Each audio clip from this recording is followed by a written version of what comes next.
You have 68 wins. You cannot 69 Mina.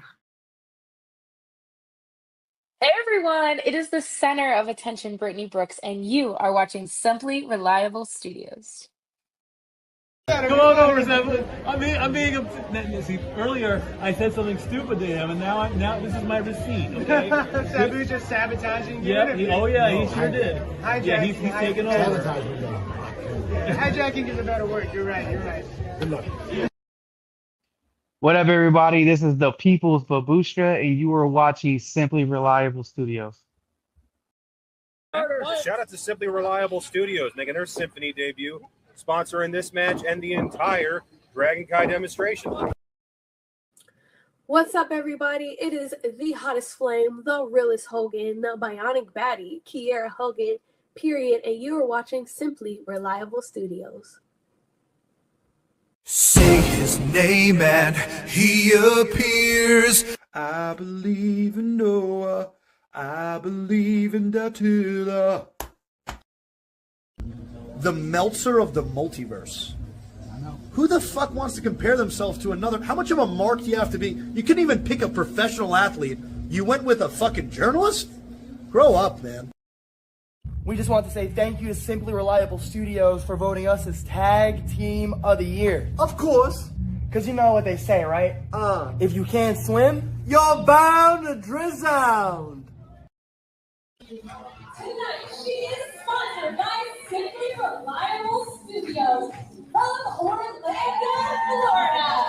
She is everybody's favorite BFF, Izzy Brodido.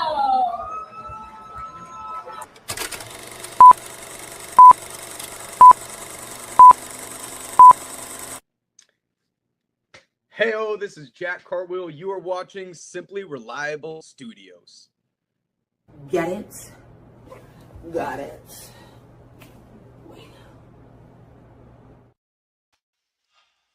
Caballeros! Yeah! It's Wednesday! You know what that means! It's about Studios is live once again, bringing you coverage virtually from Arena, Mexico for the next 2.5 hours of sensational action as this is AEW Dynamite Grand Slam Mexico! Welcome everybody in official to Studios Studios and welcome in once again to the discussion. Hello everybody and welcome back here once again to Studios Studios. I am the Simple Man, the Simple Brand, the voicer that's for grateful for all things professional wrestling. Damn it, and my name is Noah Foster, Ashes sure to be and Fuego tonight from Arena, Mexico. So thank you for tuning in whether live or on demand. Please like, subscribe, comment, tell a friend. We got a ruckus atmosphere tonight on our screens. And if you want to take to the conversation, super chat, privilege, pleasure. It's as simple as that. Of course, I'm never alone. One half of the Canadian Connection is joining me tonight with, of course, the bearer of all things food, Nick Ferrante, and shout out to the missus as we get things kicked off here right now with Adam Copeland for the first time ever Arena, Mexico. So without further ado, let's pick a goal. Vámonos. Nick, ¿cómo estás? How are you? Let's do it. Amigo. Vámonos. Rápido. We're in Arena, Mexico. And good to see some fan, everybody in the chat. Of course, Adam Coleman, one half of our current AEW World Tag Team Champions. And as we learned, he will be defending those titles in a tag team match of generations as he and Christian Cage will go against the Young Bucks for the first time ever at, of course, All In Wembley Stadium at the end of the month as August is officially underway for AEW. And we're kicking things off hot with a ruckus, capacity-filled environment as Adam Copeland, I still can't believe this, is competing for the first time ever in his career in Arena, Mexico. Really?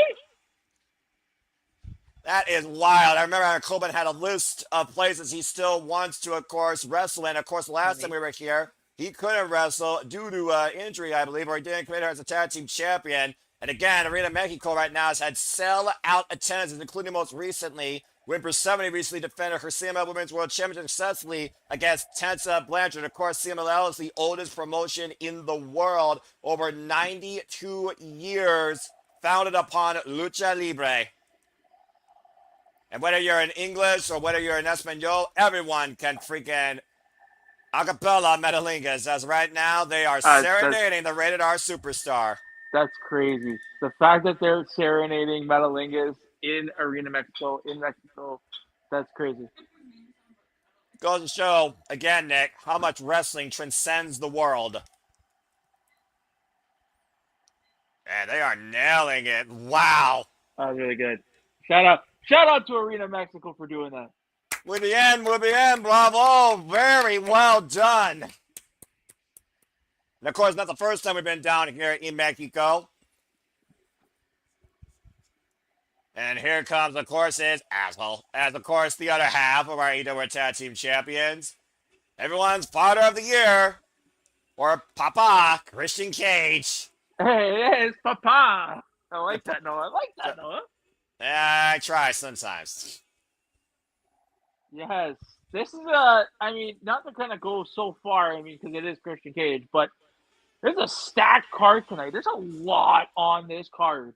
Yeah, and again, of course, with everything on here, you can expect AEW to have an overrun. Of course, to your point, not only do we have this 8-man tag, we have a triple threat number 1 contender spot for the Casino Gauntlet. Commando, Donna Eagle, and Tommaso Ciampa. Kyle Fletcher will defend the AEW International title against Speedball Mike Bailey in what will be the rubber. In what's being called Divine Monet by Mercedes Monet. Mercedes Monet teams up with the AEW Women's World Tag Team Champions, Divine Dominion. Megan Bailey and Cross taking on the Brawling Birds in the AEW Women's World Championship. Will Nightingale. You might be seeing a preview of 2 matches to come at All In, besides our second biggest match to come, All In weekend. And of course, Mystical, Jericho, and Darby Allin will form a trio tonight for the first time ever, taking on the Don Callis family's Hechicero, who holds the CMLL Men's World Championship, the Jet Kevin Knight holding the TNT Championship, and the former reigning defending Continental Champion, Kazuchika Okada, of course, was trained by Ultimo Dragon on Excursion. We also have a demand, of course, to defend the AEW Trios Championships against Hangman Page and Brodido. Good fortunes might be on the way for Bandito once again here in Mexico. Persephone, of course, will go one-on-one with Kris Statlander after these two have been a thorn in each other's sides ever since the crowning of a new TBS title during that 6-way, where Shida won, and of course, Maya World now holds the gold and is the face of TBS. And of course, last but not least, Mark Davis will go one-on-one with Will Ospreay once again,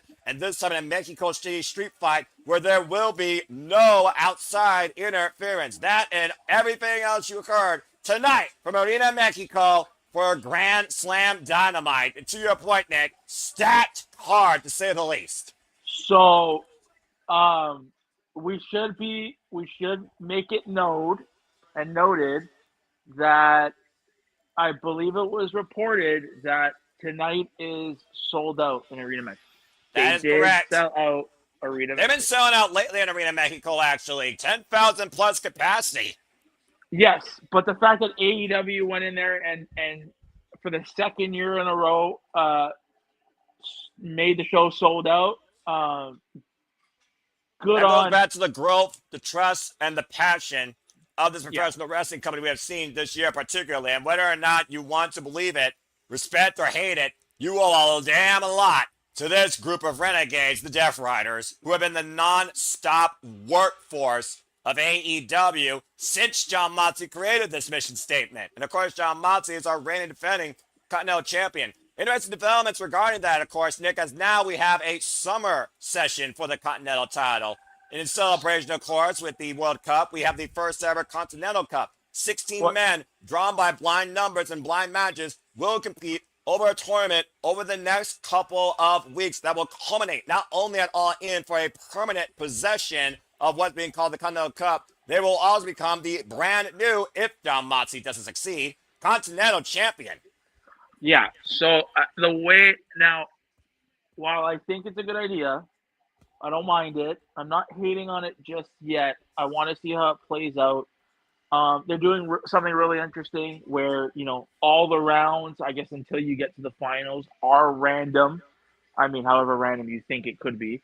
Of course, the Continental Cup Special not only told us the field of participants, it also told us the matches to come, and those matches will take place over the next couple of weeks on Collision and Dynamite. And for those that don't know the matches, I encourage you to watch the session. But Nick, in case you don't know, here is the first ever Continental Cup field, including John Moxley. And yes, that second name is not Photoshop. Nigel McGuinness has also thrown his name in the hat to maybe achieve more glory in his home country at Wembley. Also, Switchblade Jay White, Brian Cage, Kyle O'Reilly, Katsura Shibata, Matt Seidel, Hechicero, Roderick Strong, David Finley, Jungle Jack Perry, Claudio Castagnoli, Freshly Squeezed Orange Cassidy, the Number Ace Austin, Jake Doyle, and of course the inaugural AEW Continental Champion and Continental Crown holder, Eddie Kingston. Yeah, it's a good field. It's a nice field. My only, I guess, hesitation on this Yes. And again, I'll judge it, I guess, after the tournament. If they do it this way, I don't mind it. I just don't want them to clash with the Owen Cup, the Owen Hart tournament, and that's it. Because I don't think we need two tournaments going on at the exact same time. Well, considering that tournament's already been completed this year, and this is the tournament of the summer as we break apart away from tradition, where we just wait for the Continental title and the Continental Championship to be defended at the end of the year. And of course, you all be part of the conversation to hashtag AEW Dynamite, hashtag Grand Slam Mexico on the X, and also use at SR Studios 24 to let people know that we are currently covering this live. I would love to go to this building, by the way. This building looks amazing. Christian Cage tying up with the Bastard Pac, and of course, we just saw Adam Copeland and Christian Cage successfully retain their AEW Tag Team Championships against two teams of Death Riders consecutively over the last few weeks. Inside. Oh, and a knee to the back of Christian Cage. Cheap shot from behind by Willa Yuta, and of course, the Death Riders love to employ that numbers game, and in that chaos, it's all breaking down already. Yes, sir. Yes, it is. Of course, in Mexico, this is pretty much normal if you've seen enough of this country's freaking melees. And I'm not just talking about inside the rings of Lucha Libre. And the ruckus atmosphere of the crowd is only going to encourage this adrenaline and anarchy action even further. What a triple team by Christian Cage and the Bucks in the corner against the Bastard Pac. Adam Copeland with Pac hoisted down. Great combination there by the tag team champions and their upcoming challengers. Go ahead, Nick. I got to ask. Go for it. I think we're getting a return tonight. Do you think we get a debut tonight? Whoa! Well, we got Flying Buck, and honestly, Grand Slam has had those incredible moments where we have seen talent return or arrive, but right now I have no idea. As right now, Christian Cage does the outside. If I was to throw a name out there, you think about names synonymous with Lucha Libre and CMLL, as this is a red-hot start to Diamond, and it continues, folks. That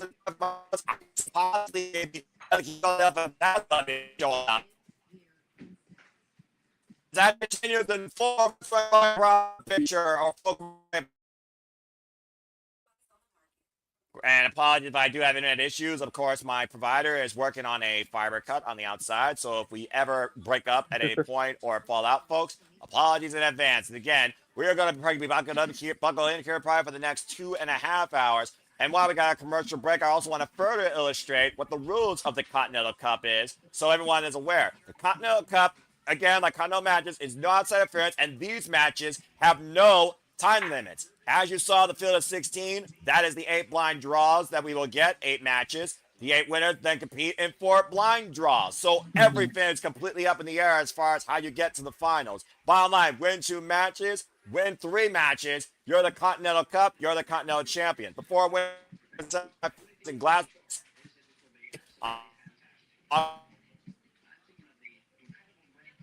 Uh-oh. I think Noah's going robotic on us. Am I? I think you're back. Nope, you're back. Okay, I think you're all good. Right, we good? All right.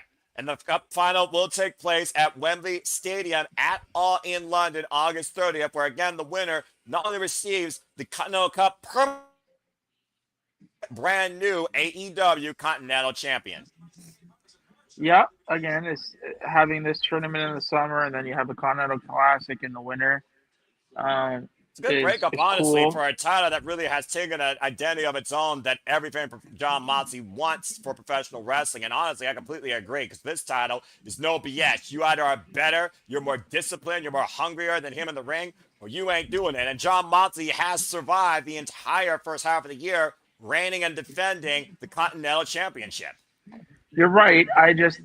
It's now that, like, next, I'm going to hold off on judgment for this year. I have to see next year, just because now that we have redemption and this tournament, I want to see coming forward. Good grief. Yeah, I want to see how he spreads everything out. Like, again, I know that the Owen culminates at Double or Nothing, and then goes to Forbidden Door. They've been juggling between the two, but honestly, it's between that season that we get the Owen Foundation tournament. Not sooner, not later. I know, but now that we have, again, I think what didn't help this year was having that this year with Redemption, it being a new show, it didn't have that big match, regardless of what you thought of Kenny and Kevin. So I want to see how they incorporate everything next year.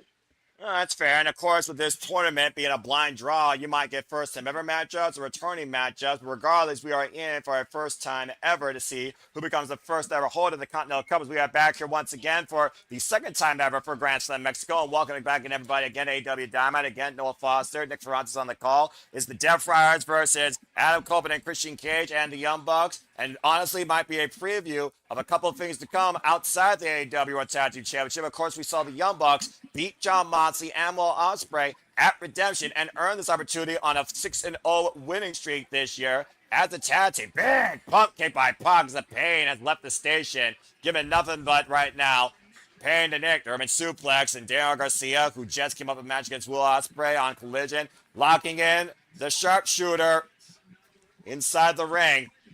And so going back, relief. I want to ask you a question. Do you think, if you can, I know, let's not think too far ahead, but I mean, All In is right around the corner. All In, this is for All In, though. It's for All In. Yeah, of course, All In. To your point, we are 25 days away from going All In, the biggest combination of professional wrestling for the summer season. You're right. And we know, I think it's a foregone conclusion, the New Day are coming, right? Look, you can keep saying it's a new day all you want. It's a new day every day you wake up and see the sun arrive again. It's a new day when you see Kofi Kingston and Austin Creed, not in an AI generated photo on your screen. But you can keep speculating all you want, but I'll believe the new day is all elite when I see it to believe it. Not speculating, simply watching. When would you want to see it? Or if you could see it, if you yourself could see it, would you want to see it for the first time at All In, or would you want to see it before All In so they're at All In? Right now, the biggest two tag teams in AEW are the Young Bucks, Adam Copeland and Christian Cage, no matter what way you freaking slice it up. So at this point, save it till after the fact. If you're going to have a new day, you're going to have a new generation or a new ally or a new adversary in the tag division. You do it after the biggest match you booked so far. Big cut out of nowhere by John Moxley and Adam Copeland. So I say save the new day after we see who leads this generation of tag team wrestling AEW to come between Adam Copeland and Christian Cage and the Young Bucks. That should be the biggest focus right now of the tag division. You just got the Motion Machine Guns. You don't need anything else. And to your point, Nick, the blind draws have put Jungle Jack Perry against John Moxley for the first time ever in the first round, and that will be next week on Dynamite. I can't believe Jack Perry and John Moxley never faced each other. That's crazy. Both day one AEW talents. Oh! Are they going to do what I think they're going to do? And right now, just cohesive action here. John Moxley suspended against the second rope. Rhea Shafir right now maybe would look concerned. And what is Adam Copeland thinking right now with that wide-eyed stare? That's Nick amazing. Jackson staring out Tiger feint kicks. I would never think I would see Adam Copeland do a freaking 619 in Mexico.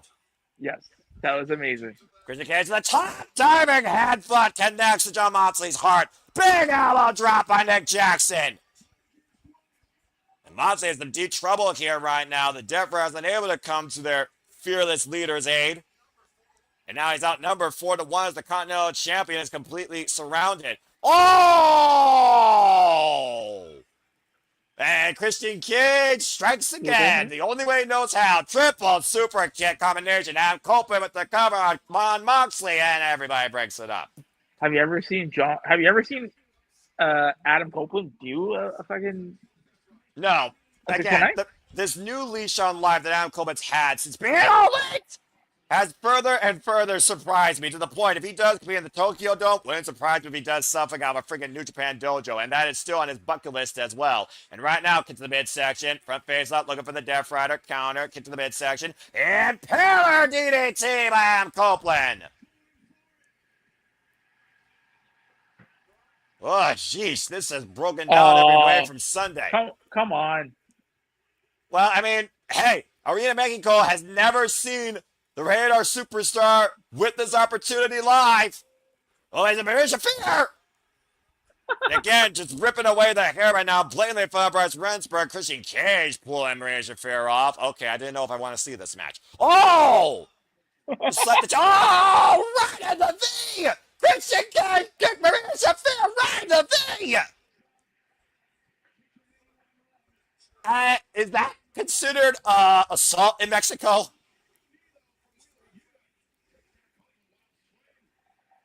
Only here in Mexico will you see a crowd be happy that a man kicks a woman right where the sun don't shine. Oh, Psycho Knee! I'm going to leave it at that because if you know, you know, folks. And right now, Christian Cage's looking to hook up Willer, Yuta, turn the key. Uh-oh, Darren Garcia, Yuta, combination. Oh, man. Good teamwork there. Super kicks by the Young Bucks, wipes out Garcia. Yeah, Inadvertent super kick to his brother, caused by Willer Yuta. Young Bucks being the Young Bucks, which is nice. Well, I'm about to say, Young Bucks again, they've led this generation their own way. Sliced bread off his brother. And the knee strike follow through. DDT. Up the feint. Nicely done by Matt and Nick Jackson. I still did not expect Maria Shafir to get kicked in her jewels tonight by Christian Cage. Rebound German. That's my move of the night so far. And right now, oh! And Adam Copeland ripping Pat down hard by his hair. And John Mott's looking for the sleeper hold. Adam Copeland drops down. Oh, that's bullshit. Down the champion too. And whoa, man, almost had him. Moxley gets able to escape. Spear! By Adam Copeland, middle of the ring. Referee distracted though. Clearly a 3-count in play on John Moxley. And you that would have been a 3-count for Adam Copeland on John Moxley if it wasn't for damn freaking Yuta. Meanwhile, inside the ring, Pac, Irish whip, the hammer throw, off the rope, swinging a miss. Uh-oh, and inadvertently it connects with Nick. John Moxley, though, deep, schoolboy roll-up, got the touchdown, Runner, steal it! Oh, wow.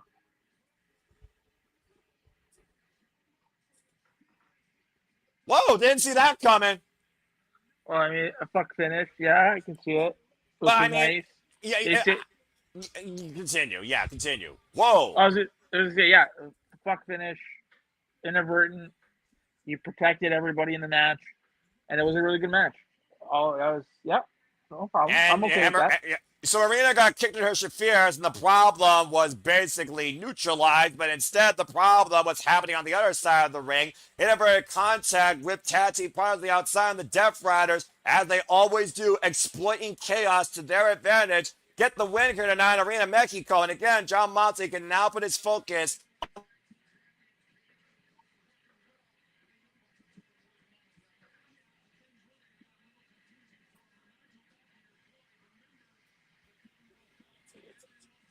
And of course, the AEW Tag Team Champions will hang in the balance at Wembley Stadium, August 30th. Cage and Cup defend against the Young Bucks as Matt and Nick Jackson right now are trying to apologize for what just happened. And that might cause a little bit more tension here, Nick, with these two teams. Should be, yeah. I mean, we have to build up. It can't be all about I respect you, you respect me, right? I'm about to say. You have like 4 weeks, 5 weeks to put, as much heat as you can in this match. And I think it's first time ever tag team matchup again. Like I said, it's a generational dream match for tag team wrestling fans. And of course, they're running down the card right now, as I said earlier. And right now, it seems like cooler heads are going to prevail tonight in Mexico. Christian Cage, the walk away again. I'm Copen, an incredible milestone achieved, wrestling for the first time ever in Grand Slam Mexico, and will find himself wrestling in Wembley Stadium for the first time ever, if you can believe it or not, folks. And of course, as Nick pointed out, respect goes out the window when the bell rings, as Kenny Omega will defend the World Championship in our all-in-main event in London against Will Ospreay. Adam Copeland, though, looks like he's still gathering his bearings. As right now we got a moment. Again, let me say, I think Darren said it correctly. Run the Spears! Although that's a hard-in bitch. What? Anyway, woof! Well, now we got a moment to breathe. Hot start tonight, though, for AEW Dynamite. Yeah, Man. it was a good match. Again, they protected everybody in the match. They protected the boys, So I mean, I can see, it was definitely it was a thumbs up match. Glad that Adam Copeland got his day in Arena Mexico. Yeah, and will it be his last? And will it be his last days to come as AEW Tag Team Champions? We'll find August 30th. Of course, we look towards our main event, Nick, again, the history of Kenny Omega and Will Ospreay goes all the way back to over a decade ago when it comes to the pride of these two men being the best, but not letting the belt get in the way of their friendship ever. Kenny Omega with his proverbial idea that Will Ospreay wanted to do what Jon Moxley instructed. Yeah, looking back on everything, like, it's good. Give me a video package and tell me, give me the story. That's another match. We have to start building heat to it. And there's a lot of truth in what Kenny Omega said, though, because, again, every time that Will Ospreay has been at the highest point of pressure, he's crumbled. Will Ospreay actually pull the trigger, and will Kenny Omega see it coming, and will finally end up holding the World title? We'll find out. And Wembley Stadium's got another full commercial break here. Fuck television. Again, whew, man, I'm a little bit heated already. I was going on delay like freaking Speedy Gonzalez. And again, good to see everybody in the chat. Hope everyone enjoying. Again, if you haven't already, follow us today at SR Studios at SR Studios 2024. And again, if you want to engage further with us here on the YouTubes, if you haven't already, please subscribe, comment, tell a friend. Especially today, subscribe to Rage of Wrestling right now. Go to YouTube, hit that button. It's free. It's simple. Just do it. Why not? Takes a few seconds out of your lifespan. And subscribe to The Bag for Wrestling. Don't be a dickhead. As well as follow Datilla, her new venture, Pop Culture Powerbomb, Today on the X, The Bird is Dead. And also check out our recent interviews in the archive with one Joseph Sawyer, aka Joe Gacy, and Kyle McKenna, and further interviews to come as well. And you want to say, go for it real quick, Mono. I did. I wanted to say something. Something! Continue. There you go. I just want to make it known, like, the amount of support that we have gotten from that Sawyer interview. Just when you see, and I know you don't scroll. Nope. But when you're getting picked up by like Ringside News and a lot of the wrestling journalists, wrestling the wrestling people, bubble. Call what it is, the wrestling bubble. How you'll know.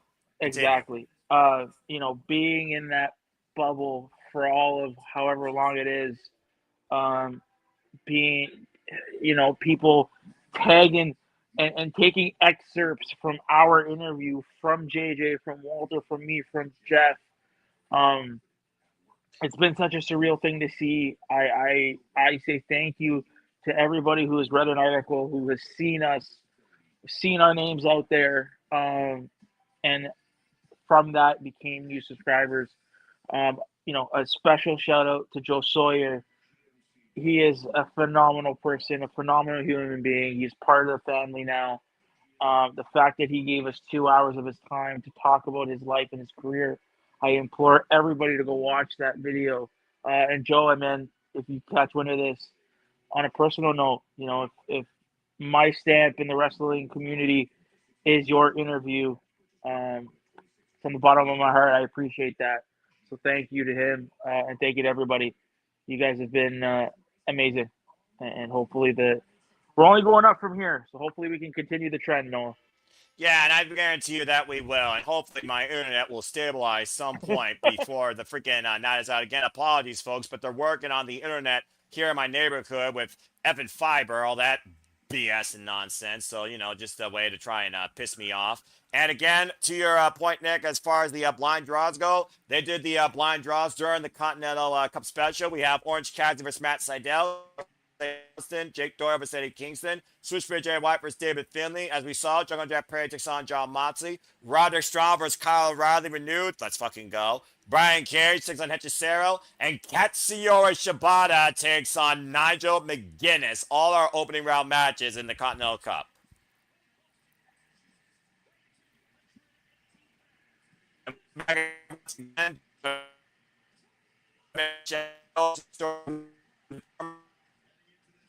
Oh, Noah is robotic. So if you guys didn't hear from Noah, because Noah's still robotic, up next, it seems like we have Tommaso Ciampa coming out. Noah, are you good? I don't know, am I? You're good. Okay, it's gonna be one of those nights.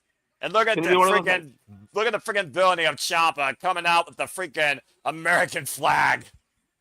So I distinctly remember another person coming to Arena Mexico dressed up in American gear.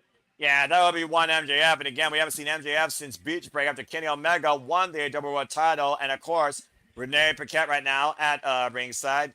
Lovely ensemble tonight by the remarkable Renee Paquette, Yep. giving the sports takes here. Well, I mean, if we're led to believe from what we read, you need MJF on All In. MJF not being All In at All In is just weird. So I mean, if he is All In, if he's at All In, they've been alluding. If people are watching the show, this is Andrade's next, right? This is Andrade's match, no? How you'll know? Of course, Exactly. Andrade El Idolo, current AEW National Champion, earned the opportunity for this #1 spot, as we heard last week on Dynamite, with the win of the national title. And of course, Seth defending it in that triple threat. Commander, of course, earned his way into this matchup after his win on Collision, despite the fact he lost to John Moxley for the AEW Continental Championship, of course, last week on Dynamite, but beat Jay Lethal on Collision. And Commander, no stranger to Mexico, I'll tell you that, or Andrade El Idolo. And what has, if we're going back in our lore, what has Andrade been holding? MJF's Diamond Ring, as I talked about earlier. And again, we have not seen that scumbag show up since Beach Break after Will Ospreay seized the ring from the former champion. Referee for this contest, the ever-remarkable integral Aubrey Edwards. And Aubrey Edwards, also bilingual, loves, of course, officiating down here in Mexico and has done it for a multitude of events in CMLL.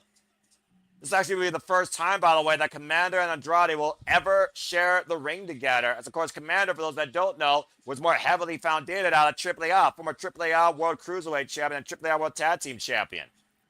Andrade is looking like he's having the time of his life. He's a renewed man. He's the real Latino man. Hey, man, how you know? How you know? How you know? And of course, Andrade El Idolo, I do know this. Former, of course, CMLL World Trios Champion as La Sombra, World Tag Team Champion, along with Valador Jr. And of course, former IWGP Intercontinental Champion, NXT Champion, and our current brand new AEW National Champion. Oh, yeah. Like, you can tell he just, even when he first came back, you can feel it's a new light for him just in this Titantron entrance. And of course, he has his Mamacitas. Hello. And what has he got on his finger? I see something on his finger. I'm pretty sure you and I both know what he is adoring on that finger. As you're slightly ahead of me, but that's okay. That's good. We got a freaking post-analysis. Yes. But, so sorry, you were saying, what does he have on his finger? That would be the Dynamite Diamond Ring, of course, for one Maxwell Jacob Friedman. I will say this, though, for what it's worth, he has not used it yet. It's almost like literally a proverbial, this is how I fucked you at death's door, and this is how I cussed you inadvertently towards the loss of the AEW title. MJF has not been the same since getting clocked by Andrade El Idolo with that spinning back elbow at Forbidden Door. Just saying. That was the start of his freaking downfall. We got, of course, the Spanish commentary team, Ariel Levy, Alvaro Rojas, and, of course, Carlos Cabrera. Well, and I mean, the story, again, is at some point he's got to come back for that ring, right? Like, I would hope that you would. Well, again, the devil, he always talks about how the devil will always get his due. But again, how you'll know when the devil is going to get his due, that remains to be seen. What does remain to be seen right now is we need to focus on who we got in the ring. 3 men, 1 winner, no disqualification, and of course Andrade handing off the ring to Aubrey Edwards. This is for the #1 spot in this year's Men's Casino Gauntlet match at All In, where the winner will get a future AEW World title shot. Bell Reigns, we are underway. And the beauty of this match that goes to your advantage coming out earlier, you can get a pinfall submission at any time. First decision rendered, and you are the new #1 contender. So it plays in all 3 of these men's favor to come out sooner rather than later. So the fact that we're having Andrade and Ciampa in this match, would this be considered your NXT? Fuck yes. My NXT! And right now, Ciampa putting the boots to Commander, not being anyone's favorite here in Mexico. And Andrade and Ciampa, of course, right now teeing up against one another. These 2 different generations of my NXT. If you know, you know, folks. Andrade, of course, with the follow with Johnny Gargano for the NXT Championship. Oh, jeez, open palm strike, giving Ciampa a seat. And of course, Ciampa's rise came later after Andrade El Idolo lost the NXT Championship to, of course, Aleister Black. And now Andrade looking to drive the knees in the corner. Whoa, Taker Harris. And right now, Commander up and over, lands the apron. Headed clap, though, by Tommaso Ciampa. Of course, Ciampa is still recovering from the brutal war with the Painmaker. Back at Redemption. Looks like he's no longer bleeding from the top of his forehead, though. Made an example out of Nick Camarado this past Saturday on Collision. Andrade and Ciampa now on the outside of the ring. Opposite side there. And Commander walking the ropes! Walking so easily. Big wristband off for Commander. And the fact that he does the salute while he's up in the air. The death-defying leap to your point, Nick. Oh, he's got a little mamacita. Oh, man. And Commander set up and over outside, and Andrade right now owns the ring inside. And again, folks, 25 days late, all in London. Andrade over the top with the tornado out of the corner. Picture perfect by the real Latino man. Flexing off, of course, what brought him to the dance. And, oh, hello. They got some pretty women, I will say, in Mexico. Yeah, but I say someone definitely made sure that if they did nothing else, they got that selfie with a freaking giant iPhone. Taking a moment here right now, soaking in the atmosphere. And this triple threat, #1 spot match with the Casino Gauntlet continues. The rest of quiet picture-in-picture or full commercial break on Max. Fuck television. Freaking Andrade. Good grief. What a ladies' man, but still ridiculous. Just ridiculous. But Yeah, what do I know? He definitely is. I mean, you know, when you're not being bought and chained by your former employer and what you thought was going to be your forever relationship, you'd be surprised what it does to a spirit. I'm just saying. That's just human nature. What do I know? I'm single for life. I don't know nothing. Nick's a married man. He probably knows more about that, and it's probably his first and only. But again, that's not for me to talk about. Listen, if you're there at the other company, it's we have to remember we were in a time, and we're still in a time that a lot of these wrestlers coming up, their dream is WWE, because when they were younger, there was nothing else. I think, you know, when this generation now grow up to be older and get into wrestling, you're gonna see that, you know, WWE might not be the desired dream destination. It might be to main event All In, right? So, I mean, if people are choosing to go there, it's their choice, right? It's just you have to be prepared for what's on that end. And if you can handle it, you can handle it. Some don't, and some just can't, or some just, you know, like we heard with the Gacy interview, right? Like, you know, his dream was to get to be in WWE, and then shit happens, right? I mean, you know, again, it doesn't work out for some people. It's just one of those things that, you know. But sometimes people are better for it. I mean, again, we have to take in Andrade, for example. He went New leaves on life. He went from WWE to AEW, back to WWE. It's almost like baptism by fire, for being perfectly honest here. Right? And then you have people like Ciampa, who their careers just were in WWE and it was stagnant, comes to AEW, and again, has a new lease on life. Yeah, that's true. I hear you. Trust me. I get it. But, you know, it's just one of those things where I'm just like, things happen, but it's a matter of what you do, you know? Yeah. How you'll know. Ooh. I think you guys are back. We're back. Well, I'm not back yet, but that's okay. I mean, again, you just continue conversating. Because, again, we're looking at the outlook. And Commander, again, former Ring of Honor World Television Champion, former AAA, of course, mega star. And, of course, he's been looking for that big moment here in AEW and hung with John Moxley here. Now Ciampa and Andrade collide in the middle of the ring as we return back here to in-ring action for AEW Dynamite Grand Slam Mexico. Again, thank you so much, everybody, for tuning in.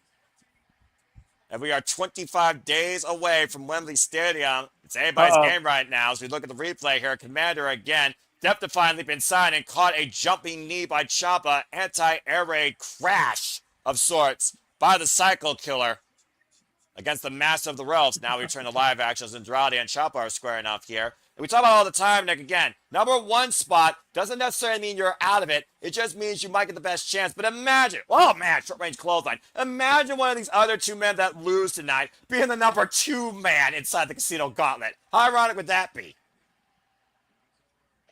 Yeah, it would be. I mean, this is you're getting that first entrant, right? He necessarily first is never, in some other places, first is good. Oh, wait a minute. Andrade might be looking to give everybody a show, and Aubrey turns around as the pants calm down. Oh, yeah. That woman, she got her phone out for that. And she was like, well, you know what? I'd rather not hear those air horns. They are horrible for Fantastica Mania. Gets in the midsection, Andrade lightening the load on his body, and now trapping Commander in the German suplex hold, pops the hips, send him over for the second time, obviously channeling his inner Eddie Guerrero, one of the all-time greats. Believe it or not, folks, Andrade Alito has not been involved in CMLL since 2023 when he lost to Valado Jr. Really? Tres Amigos by Andrade Alito. Eddie Guerrero, be praised. Oh, what a heel move. I love the Eddie chants out here in Mexico. It just seems like it's so damn right. And, of course, Eddie Guerrero, the spirit of the man that brought the Latino. Oh, man, right in the huevos. Nasty landing for Andrade by Ciampa. Ciampa again, the anti-hero tonight. Also, bang, what a knee strike. Honestly, the anti-hero of anyone's story. But that's what his shadow tells. His own story. Mm-hmm. And Ciampa right now holding the pants of Andrade. And what is this? Is he just driving down? Okay, I haven't seen a man attack pants since Ric Flair, I think. He's attacking the pants. Oh! Project Ciampa with the double knees. Proverbial cover by Ciampa. Whoa! Went for the 450 and Commander crashed. Ciampa spotted him, though. Hoisted up and uh-oh. Oh, man! Project Ciampa cover on Commander, and Ciampa is not yet the number 1 entrant. Nope. Again, we saw the way Ciampa was trying to embarrass Jericho back at Redemption at the expense of the mascots of that freaking hockey team, and it bit him in the ass. I'm not surprised that Ciampa took this route tonight, Nick, for being honest with you. Oof! Big knife edge chop by Andrade, meeting Ciampa here in the corner. Jesus, right now, that was a big sequence. I'm about to say, something's got to give her sooner rather than later. Andrade, off! Knife edge chop. Last time Andrade and Tommaso Ciampa shared a ring was back in WWE in 2025. Their first ever encounter was back in 2020 for Commander. Oh, man! Beautiful Escalera by Commander, taking Andrade off the top rope. And now Ciampa has Commander hooked up for the avalanche. Air crash! Ciampa with the cover on Commander, and Commander kicks out at 2.5. Ooh. I don't know how Commander survived that. He was floated up like an accordion. Goes back to, again, the merit of this young man. As the match can end at any time in the Casino Gauntlet. Don't you freaking jaw-jack Aubrey Edwards, Ciampa. And oh, Jesus! And the knees in the corner, and somehow Aubrey Edwards just dodges his ass. But now the cover, Andrade to Ciampa, and Commander breaks it up. Aubrey Edwards takes no shit. Do not freaking argue with a Hebner. Okay. I like this. Good job for Aubrey, by the way. And throw, average whip, out of the corner, cartwheel, moonsault, stand, Ciampa, fall through. Oh, man, that's me back, yellow clot Ciampa. Andrade, non-intended target, though. Commander up and over. Poison Rana to the national champion. Commander right now, but Cube Woo almost lost his footing there. Might be looking for the... And the Lito Andrade, though, grabbing Commander into the DM. At the ring, Andrade's a common threats. Andrade is number one entrance. Okay. Interesting.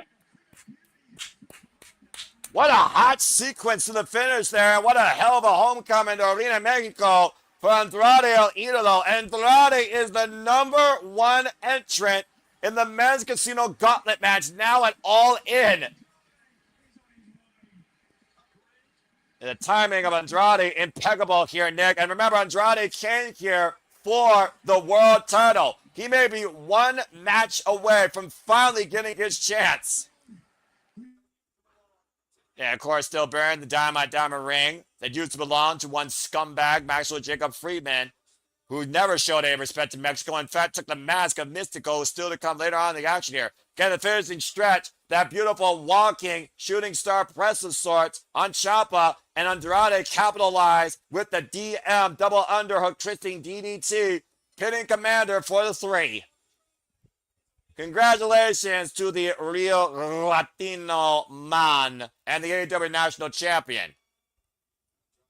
Dry right now, still getting in, got a microphone in hand. Might have a question for us here. I don't speak Espanol, so Nick, translate, please.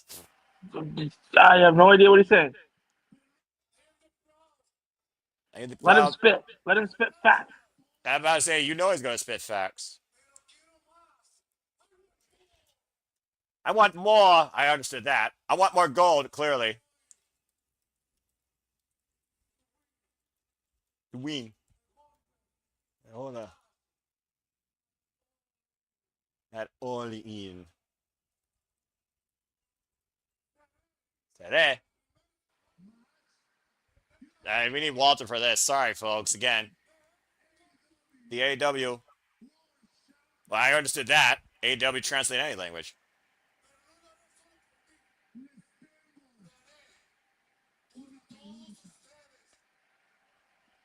I'm guessing he wants to win this for all the people that followed him, even here in Mexico. Yep, there it is. I heard the Mexico. I got that part. Yeah.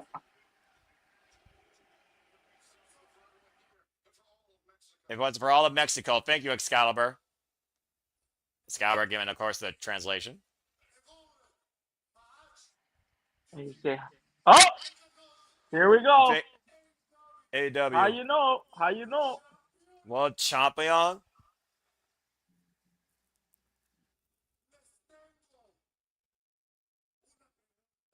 I know what that meant. I got one question. And now he says in English, one question. And I think we all know what that question is. Wait, let me think about it.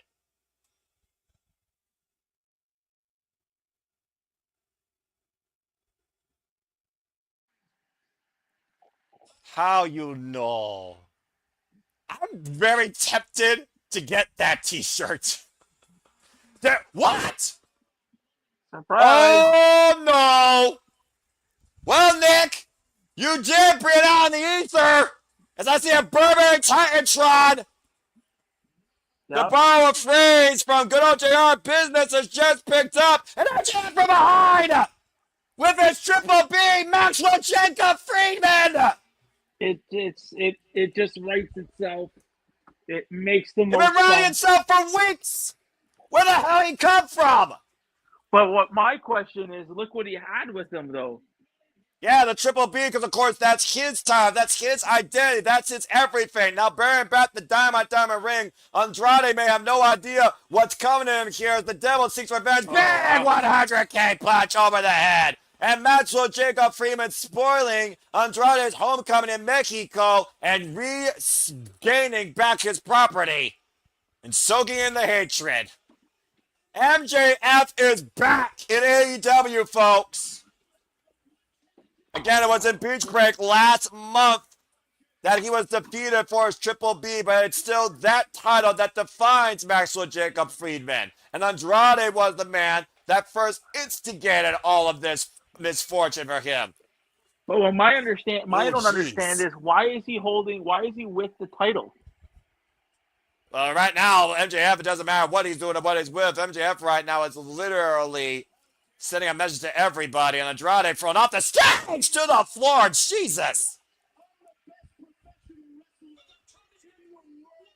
Well, regardless of what MJF did tonight, Andrade is still the number one entrant in the Casino Gauntlet match. Clearly, MJF has his own goals of going all in. What? Perhaps to trash this piece of shit country. MJF, of course. Out of this arena right now. Looks like MJF's going to take center stage here. Aubrey Evers checking on Andrade. And they're saying puto, in case y'all don't hear that. How dare you? I'm an American hero. I'm the best professional wrestler in the world. What? And make no mistake about it. I am your champion. What? Proverbial denial, I think, right now, Nick. You don't believe me? Por qué? Let's talk about the fact that beach break. I had that piece of shit, Kenny Omega, dead to rights. I had the match won. I knew it was going to come back here with sour grapes eventually. With that Thomas hack. Well, Ospreay got involved. It's thanks to Ospreay that paper chain Kenny Omega walks around with that toy belt. And the two main event Wembley Stadium. That was mine. That was his main event. Yeah, MJF is apoplectic that he's out of the main event at Wembley Stadium, to no one's surprise. Figures MJF throws a tantrum, insecurity coming out. But you know what? I don't care. I don't care. And why? Because I always get what I want. Next week, we're in Vegas. I'm feeling lucky. There's the Gauntlet qualifying match for the Casino Gauntlet at All In for the number 2 spot. I'm going to enter that match. I'm going to win that match. I'm going to go to Wembley, where I'm going to dog walk that Pearl Andrade again. Uh-oh. I will win the contract and do exactly what I did the last time. Yeah, last time we went all in last year. Let's not forget. Now listen, because this part's really important. I mean, the only championship that should be recognized is the Triple B. And the only championship that should be recognized is me. And after August 30th, at All In, with that fake main event, doesn't give a damn if the winner is the best belt machine or Kenny Omega or Westbrook, because I'm going to return for my world. Whether you like it or not, I am your world true champion. If there was ever a word for denial to have a stronger example in the dictionary next to it, I would give MJF that title. But MJF has made his intentions known, has come back for revenge and his own redemption at the expense of everybody in the All-In main event. And tonight against Andrade El Idolo. Andrade number 1. MJF will fight for number 2 next week in Las Vegas, as a riot may break out here if they don't get him out there safely in Mexico. Also coming All In, Will Nightingale Mercedes Moné write the 3rd chapter in their All Elite Wrestling story for the AEW Women's World Championship. I mean, wow. That could throw a wrench into a lot of plans. Yeah, I think. Because what happens, walk with me, Noah, walk with me. I'm listening. MJF gets the 2nd entrant. MJF wins the match. He wins the Casino Gauntlet match. He won it last year. And just before the main event happens, you hear his music, and he cashes in, making that match a triple threat. Does it have to, well, again, though, is that a smart move? Does it have to be a triple threat? The devil always has a plan. I just don't know if that's wise, Nick. What I do think also is unwise is Divine Dominion aligned with Mercedes Monet as Divine Monet look to take advantage of the Brawling Birds and Little Nightingale here in a women's trios match coming up next year at Grand Slam Mexico after this commercial break. Fuck television. And I also consider this. You need to have a plan. You need to figure out when you exploit it. Again, it took MJF to the end of last year to get his world back. I just think right now the devil's just going to, once again, puppeteer his way to try to be on top of AEW again. But definitely one thing for sure, business has picked up. I just, the way he was speaking about the one true, like he was practically giving me the real world. Remember how when CM Punk was on Collision, he came back with the title and he painted the X on it saying that he is the real world's champion? Like, that's giving me those kinds of vibes. So I mean, I get that. I do hear what you're saying. I do get that. If you're gonna give me that sort of storyline where something happens at All In, and we get sort of that story of who is the real world's champion. I don't hate it. It works, honestly. It could work here for all it's worth. And again, we got to remember that he has to tell Tony Khan, of course, he's going to catch in that contract, as, of course, we saw him sign it live with Tony Schiavone. And speaking of going all in, as we, of course, get ready for our next match here, you want to talk about all or nothing, double or nothing. That's the definition of Mercedes Moné, who also went all in last year, Nick. And not only lost for the first time ever, she lost for what is the only thing yet to be defined by her legacy and yet to hold in her illustrious career, the AEW Women's World Championship, with a very woman on the other side of the marquee now holding that championship that has been the bane, the rise, and the fall of the CEO. So again, can Moné beat Willow? I mean, I think they're writing. I hate to say it because Willow is it more obvious than we think, though? That's the question. Honestly, predictability is not a bad thing, but unpredictability is even a better thing. And here in AEW, I don't think it's as cut as dry as everyone wants to make it out to be. I really don't know at this point what I think about this. Again, it's also rubber. They're 1-1 in AEW. You gotta consider all the outlooks, Nick, not just the one that seems the most obvious. There's nothing that's 100% in this business, period. No, there's not. There's not anything that's 100%. I feel like this is, I don't know. I have this, this is one of those things where, you talk about it. Predictability isn't a bad thing. And I think at this point with that,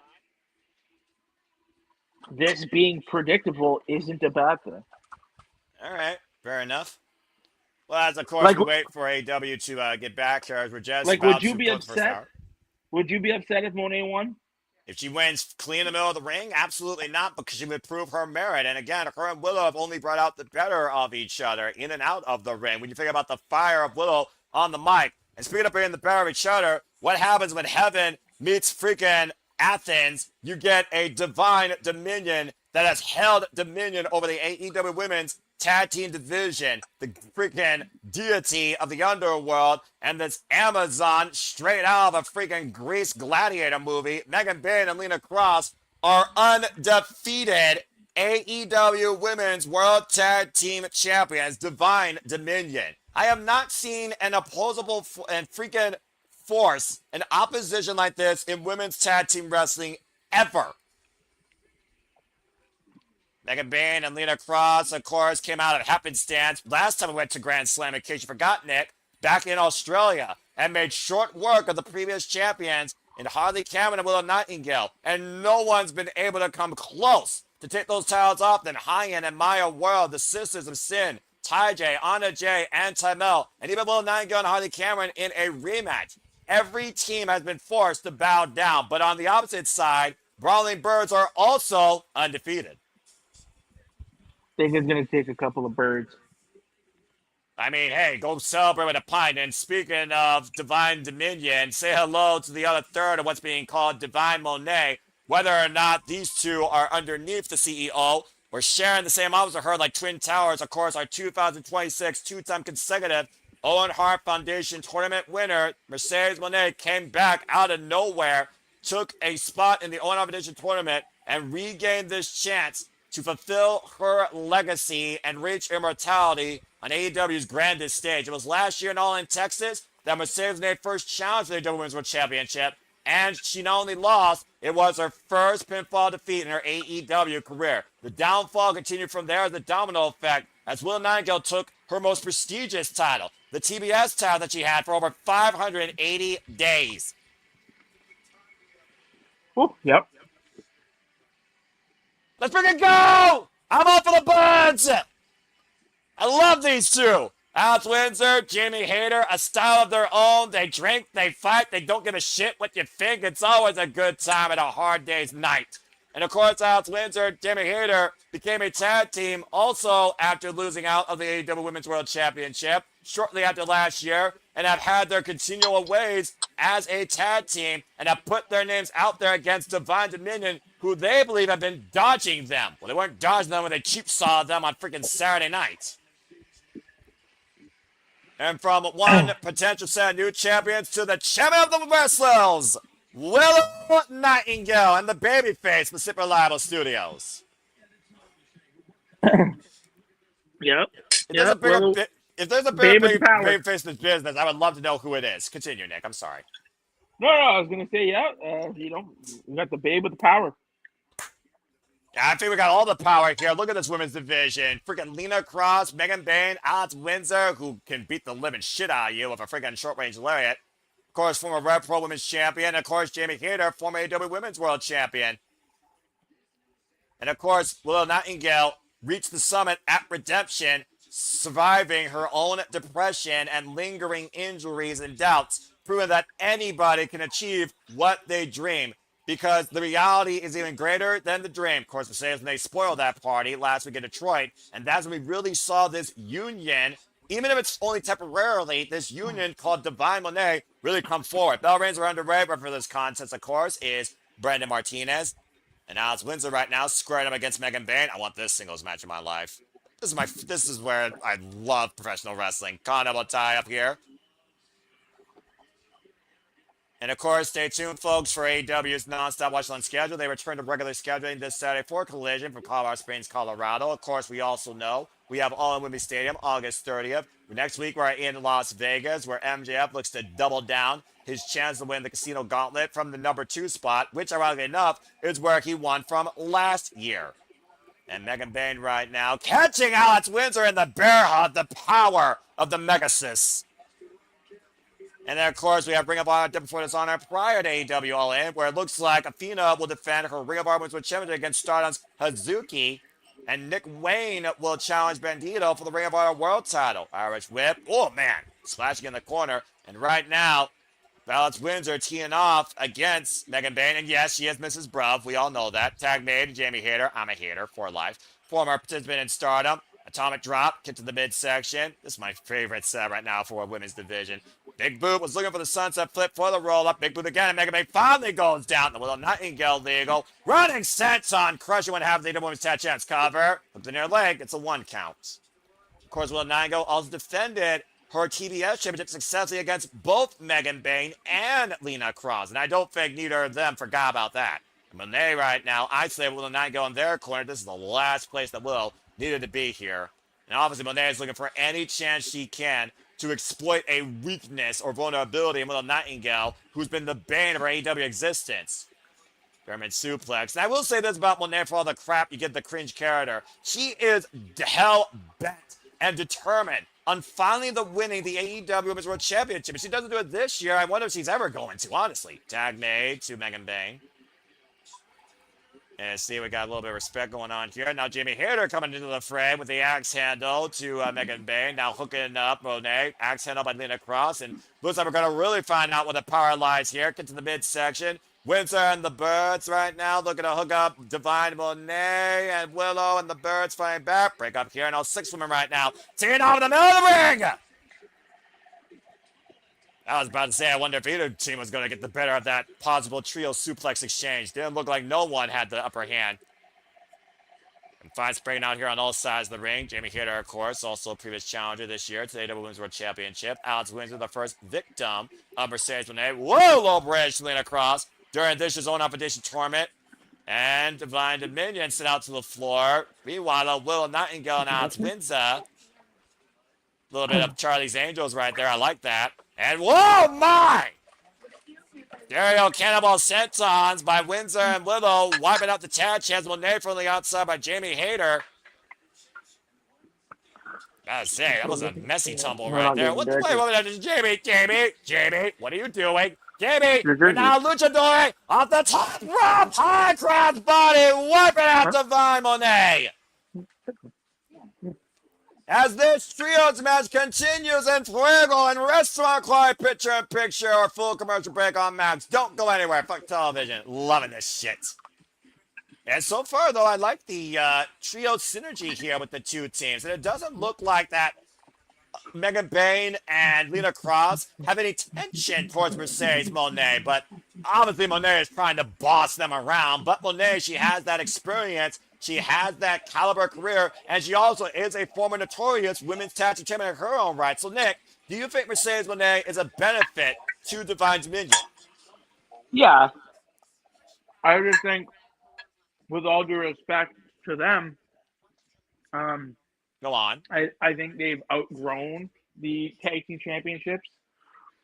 I feel like it's time for Lena and Megan to go after other goals. Mercedes is going to need. So what does that mean? We're talking about hypotheticals here and theoreticals and ready, etc. What does that mean, for example, if, I don't know, Mercedes wins the AEW Women's World title? You expect Megan Bayne to cross to immediately go after her? No, but I do expect Megan Bayne and Lena Cross to start going after the TBS title. Of course, that's currently held by the It Girl, Maya Rose, who sets to retain against Carl Shida, thanks to the assistance, able to retain against Persephone, thanks to the freaking assistance of one Kris Statlander, as it looked like she number 7 looking to once again work together at the expense of their opponent. Again, if it wasn't for Carl Shida, I don't think that if it wasn't for Persephone, I don't think Carl Shida ever would have been the TBS champion against Kris Statlander, honestly. I think Kris had her number. Yeah, but, Maya needs challenge. Like, you put the title on Maya, which is great on you, but now you need to give her some challengers. We need to see how she does. She needs to sink or swim. Well, we talked about, again, her potential here. And, again, she's only made it really to this point of her career. Only 3 years involved in this business. She's only been involved at this point of pressure in the game, Nick, since the freaking Owen Competition tournament. Just saying, man. It's only been 3 months. I know, but you're putting the TBS title on her. There's a level that you need to be at with that. And we need to, we're at the place where this is the best wrestle. We say it every week. Well, they say it, but it is hard to argue with the in-ring work. But here's the thing that we say, Nick, and let's be honest with everybody here. We agree that AEW has the strongest in-ring capable work ethic showcased on a weekly basis, if not on pay-per-view. Where the best wrestle is a substantial, subjective, proverbial merit. But I will say the AEW pay-per-views are probably my most enjoyable. But to say we're the best wrestle proves that merit of how many want to be the best. And I think that's the difference when I look at professional wrestling on the 2 highest stages. With how many get the chance or want to take that chance or are willing to take that chance versus the others that are complacent. Pounce! What a collision!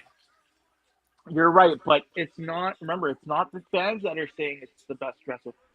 These are the performers. These are the athletes that are telling us this. They are telling us. They're demonstrating it, not just telling us that. And right now, these 6 are. So I do see your point. Hater now legal with Lena Cross. Anyway, continue, sir. So it's time. You put Maya in that spot, and that's great on her. It's time to figure it out and start giving her some challenges. Give her some feuds. Double noggin knocker from the east to west by the Birds against Lita Cross. Continue, man. I love that. It's time for her to step up. It is what it is. Well, at that point, you think the Braun Birds, it's time for them to step up as former AEW Women's World Champion, former Rep Pro British Heavyweight Champion, step up as AEW Women's Tag Team Champions here, because we've seen the same type of style, the same type of synergy, cover, two, by Alex Windsor and Jamie Hayter, even prior to them coming to AEW. Let's not forget, the first time Alex Windsor and Jamie Hayter faced each other was in Pro Wrestling Eve. And that was freaking last year in February, believe it or not, folks. And that's really what brought these two together, honestly. You're right. And they're going to be I love this standoff. They're going to be great tag team champions if they win. It sounds like, again, you're calling the future right now. Again, right now, who holds the gold, Nick? Divine Dominion. And they've held the gold since freaking last year. Big headbutt again by Windsor and Hayter on the move. Right now, we got literally a pre of what could be the tag team championship match at All In. And once again, Hayter and Windsor following up pursuit against freaking Mega Band Lina Cross. Irish again, swinging a miss, waist slot, German suplexes by Divine Dominion. And that is how quick the tag champ. Whoa, man! Hayter just steamrolled Megan Bane. And so did Alex Windsor. Damn! And all four wiped out each other off that exchange. Give me this match right now. Now Monet and Willow stand tall. In case y'all didn't see the live feed here, Hayter and Windsor just decked both the Divine Dominion. Now Mercedes Monet tagging out. Also Willow Nightingale tagging out. Now we're going to pre with the AEW Women's World Championship. Like I said, this will be their fourth ever singles encounter. It started with Willow and Monet for the TBS title. Big rising knee strike. It ended with her planted. Caught her flash down. No! Ended that New Year's smash. Willow Nightingale beat Mercedes Moné for the TBS title. And now Chapter 3 in AEW, once again being written by Willow Nightingale. Mercedes Moné's resume might come at the expense of the Women's World title. Out of the corner, looking for the double knees. Driving down the champion. Winslow right now. Backslide, roll through. Oh, man, driving that head forward. Now Lina Cross, hoisting up Alex Windsor up with the fireman's carry. Oh! Messy TKO of sorts. Jamie Hayter with the lariat running for Lina. That Hayter hits hard, but Megan Bane might hit harder. Hoisting up Hayter with the stalling Falcon Arrow. Now we are seeing so much here right now. All 6 of these women up the fireman's carry. Willow Nightingale. Defy driver to Megan Bane. And Willow Nightingale, the only woman that's standing. And by the way, Monet is legal on the other side. This is a freaking awesome match. Of course, everyone knows how much I advocate for women's professional wrestling, damn it, and AEW showing me more than 3 women a night. And right now, Monet with the body shots to Willow Nightingale. Congrats to Kendall Gray, by the way. Spoiler alert, forcing Little Device to tap out in the underground last night NXT. So we're going to miss. Running through Monet with the lariats. Wow. Sheesh. Could go for the cover right here. Gut wrench. Meanwhile, oh! Divine Dominion right now preventing the power bomb. And right now, Lina and Megan hoisting up Willow. Instead, Jamie and what's up? German suplexes to the tag champions.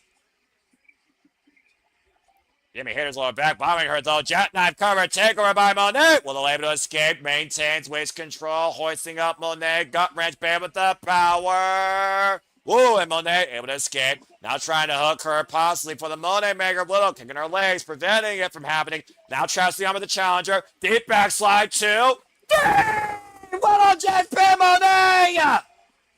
Yep. Again!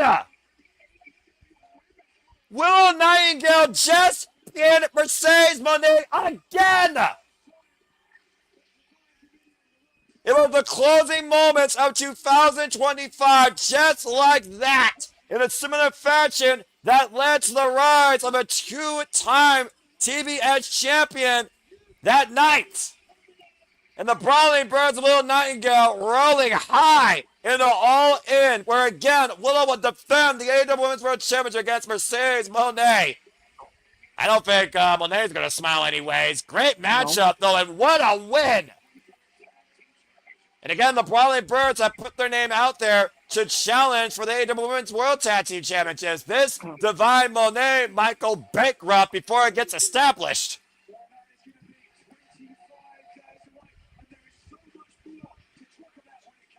That's the first time also, Nick, to interesting point for you. Divine Dominion technically just lost their first match, and they weren't even involved in the decision. Well, that just means I think I think the Birds qualified for challenge for the titles. I'm just saying. I would be a betting man to say that will happen. And I think my wishes just got granted. It's official. Again, 25 days away. Not only do we get Will Nightingale defend Universal Champion against Mercedes Moné, it is now official. After finally suffering their first defeat inadvertently, the Brawley Birds get their chance for the AEW Women's World Tag Team titles at All In against Mega Bailey across Divine Dominion at Wembley Stadium. Gonna be a hell of a homecoming for those two proud Brits. Yeah. Again, you also have your chance. You don't have to waste your kidney. Go to AEWTX.com. Get your tickets today. Wembley Stadium, AEW All In, 25 days away. You will not be disappointed from the Cathedral of Football when it becomes the Cathedral of Professional Wrestling. And that being said, we are definitely not going to be disappointed with this match coming up. Time to fight. Oh, geez. Is this the triple threat? Oh, yeah, baby. We're about to really pick up speed. Pun intended. It's time for Speedball My Favorites, Kyle Fletcher 3. This time for the AEW National Championship. There should be a good match. Yep. Speedball Mike Bailey earned this opportunity, winning that six-way ladder match in front of his family and hometown in Montreal, Quebec, Canada at Redemption, and already has one pinfall win over the reigning and defending AEW International Champion, as well as a pinfall in advance in a tag match against the Don Callis family. That should be a good match. And it looks like Speedball is paying a little bit of a homage or a tribute, of course. One of the most integral men since Ricky the Dragon Steamboat. Shout out to Mystico, of course, Mystico Jet Speed at one point. We're the AEW Trios champions. But will we say his full name once again, still holding the AEW International title? Here we fucking go. Is Mystico on this card? Yeah, right? Yes, he is. And, of course, Mystical is also right now a double champion. He is, of course, CMLL Trios champion and the IWGP Heavyweight Tag Team champion alongside El Desperado, as Kyle Fletcher has been our reigning and defending AEW International champion, and he's proven his value to that title and himself, defending it all on his own without the family, as we saw Redemption against Brodido in what was a first-time ever matchup. Let's head to ringside with Renee Paquette to give us the sports takes, and then Nick can give his own food takes. I love this stage, by the way. This is an awesome really nice building. This is one of the things about a partnership, right? This is when you literally welcome your partner in versus trying to take them over. Right. Swerve said himself, we are a guest. We do not own it. Nope. And the fact that we're in CMLL's house, right? Yeah, this is literally the home of CMLL that we are in, as you see the 92 anniversary as they celebrated 92 years earlier this year. And of course, we know the Alvaganosi Takeshka, the former international champion, is still fighting for the G1 Climax. Stay tuned for a Barry Bracket update later on, courtesy of the Simmons brand and Barry for Wrestling, prior to the G1 Climax finals, as there's no doubt the Alpha will look to once again come home and regain that title.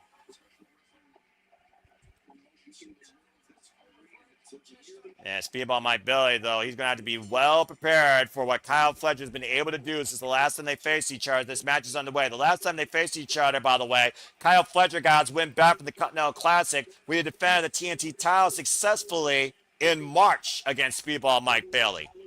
So we have to give Kyle his flowers because Reverend Condis, Paul Turner, continue. He took a situation and made it his own. Like, we have to remember that he was supposed to be with Kyle with Davis, right? And then Davis got hurt. Yeah, exactly. And instead of just sitting at home, Tony put him in a singles role. And you see him took a chance on him in a totally different light. Like, I'll say it. I don't mind saying it. I see a future world champion. I see when I look at Kyle Fletcher, I look at the guy that's going to take the belt off of Ospreay if Ospreay wins it. Well, Like, Kyle Fletcher has said on multiple occasions that he wants to be the guy that's the face of AEW. Much like Sky Blue, both Sky Blue and Kyle Fletcher have been made and defined AEW, and they want to further be the faces that run the place. They want to push AEW in the future. Sunset Flip by Speedball Mike Bailey. It's a 2 count here. Again, don't blink, folks. Flash may happen at any time. Don Callis at ringside here. Hand, spring. Woo, what's a sweep the leg. Unable to. And Speedball Mike Bailey with the waist lock. Again, a Speedball match. You do not blink. Now trapping the wrist. Went for the open palm strike. Blocked it. Big open palm by the challenger right now. Getting the better of the champion. Kick to the outer hamstring. And right now, Escalera walking the ropes. So balanced and nimble as Speedball. Barefooted. Take over to Harris. And a kip up by Speedball Mike Bailey. Getting the better of Kyle Fletcher in the early processing of this match.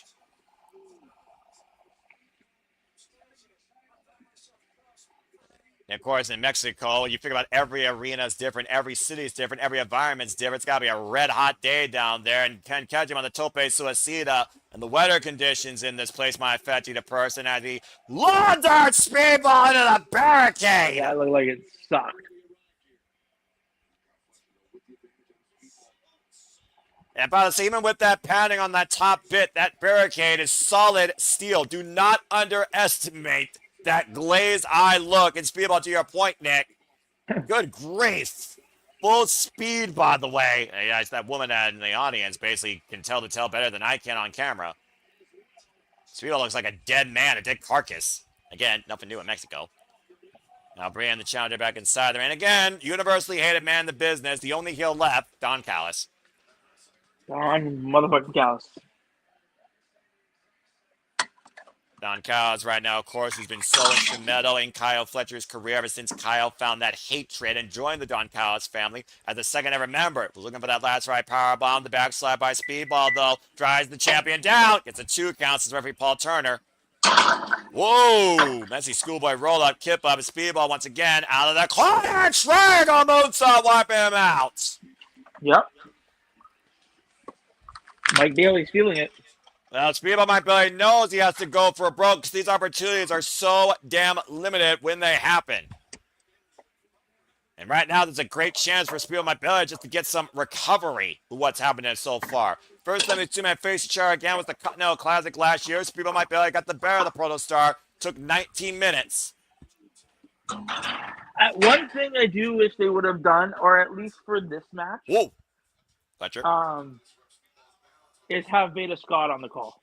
Axe call. Well, again, I'm just waiting for Veda Scott to become all elite because, damn it, she deserves it. Nice round kick by Speedball. Hardest working independent voice of wrestling. Shooting star press, running in. Speedball with the cover, holding the far leg. Gets a 2 count. I mean, yeah, we would all love for her to become all elite. Like I just want her to get a TV gig as a play-by-play or analyst because she's definitely been on the grind for years and has absolutely earned that chance. We've seen that chance before in AEW, so why not do it again? No, but you're right, and I'm just saying, like, wishing, especially for a Speedball Mike Bailey match, when she is the English commentator for CMLL, you would think yeah, I do see your point there, but you know, and also bookings for all we know might be coming to play because she's always booked everywhere else. I mean, she's the freaking analyst voice for New Japan and so. Oh my goodness, Falcon Arrow! It's a no-go driver. Sarge kick at 2 out of the corner. I fit the difference there. While that was called Mr. Go Driver, he did not drive Speedball down high on his shoulders. That was more of a Falcon's arrow out of the corner, personally, in my opinion. But still, Speedball survived. We're on the outside right now. As, of course, the AEW National Championship hangs in the balance. Don't go anywhere. Fuck television. Fuck it. Woo. Fuck television. You know, maybe one of these days I'll stop saying that because I do wonder, honestly, does that actually prove anything besides the fact I'm right? Because we all say the same thing, but I'm like, yeah, maybe I'm just wasting breath. Anyway, I know I'm not wasting time doing this for all of you. Of course, we do this for all the biggest shows, specials, PLDs, pay-per-views across all things, professional wrestling. Damn it. What was that? Trailer? You know what? I don't know if he has one in here, but I think it's not a bad idea. Why the fuck not?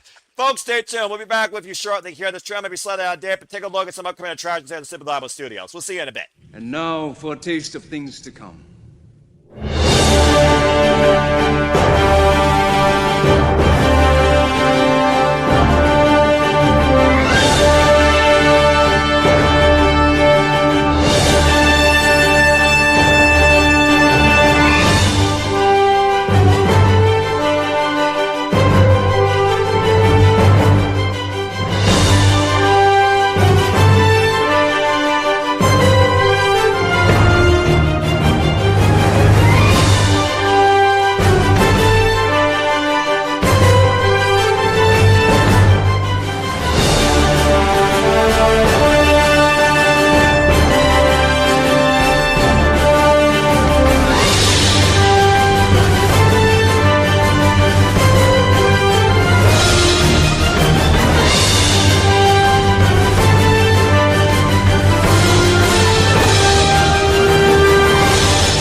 And as always, it's about studios that trailer shows you we truly encompass, celebrate, pontificate, engage, analyze, criticize, and react to all the wrestling. Damn it! And our forms of professional sports and combat sports team. Welcome back in here once again to Simple Iowa Studios. This is Grandson Mexico, Simon Noel Foster, the King of Food, Nick Ferrante. Shout out to Miss Ferrantes. Happy to bring you this continued coverage here as the AEW National Championship hangs in the balance. Kyle Fletcher defending against Speedball Mike Billy. The record stands 1-1 with both these incredible wrestlers. As of course, Grandson Mexico continues here on the other side of this commercial break. Still to come tonight. Dunk Sula Martinez versus Will Ospreay in a Mexico City street fight. There will be no outside interference. Kevin Nakasuchiko Khan and versus Chris Jericho, Darby Allin and Mystico. And Kris Statlander goes 1-1 for the first time ever against the Gods of the Underworld and the CMO Women's World Champion Persephone in a non-title match. We return to in-ring action live from Arena Mexico. Capacity crowd on hand. Sold out venue tonight in the building once again for a Grand Slam. Knife edge shot to the back of Speedball Mike Bailey. Ever since that freaking Mitsunoku driver out of the corner, Speedball has not been able to get his bearings back, and Kyle Fletcher's had his way with the challenger. Nope, it's been all Fletcher. So many developments already tonight. Andrade Elo, the #1 spot, the Gauntlet. MJF is back and will fight for the #2 spot next week on Dynamite in Las Vegas. And of course, John Moxley has the Continental Cup right now to worry about. And beautiful move off the top, almost overshot it by Speedball, wiping out the Pro Star on the floor.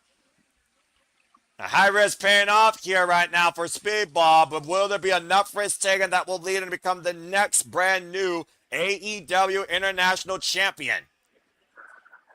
We also, of course, just saw Divine Dominion suffer their first loss inadvertently in trios after Alonso, the CEO, as Will Nightingale, pin Mercedes Moné, and the Brawling Birds will now challenge Divine Dominion for the AEW Women's World Tag Team Championships. Nice cover by Speedball, 2 count, Fletcher, the reversal, and again, 2 count. Trap the arms, arm drag takeover by Speedball. Both these men trying to pick up the pace here, keeping one another out of the corner, up and around. Oh man, spike it, Kyle!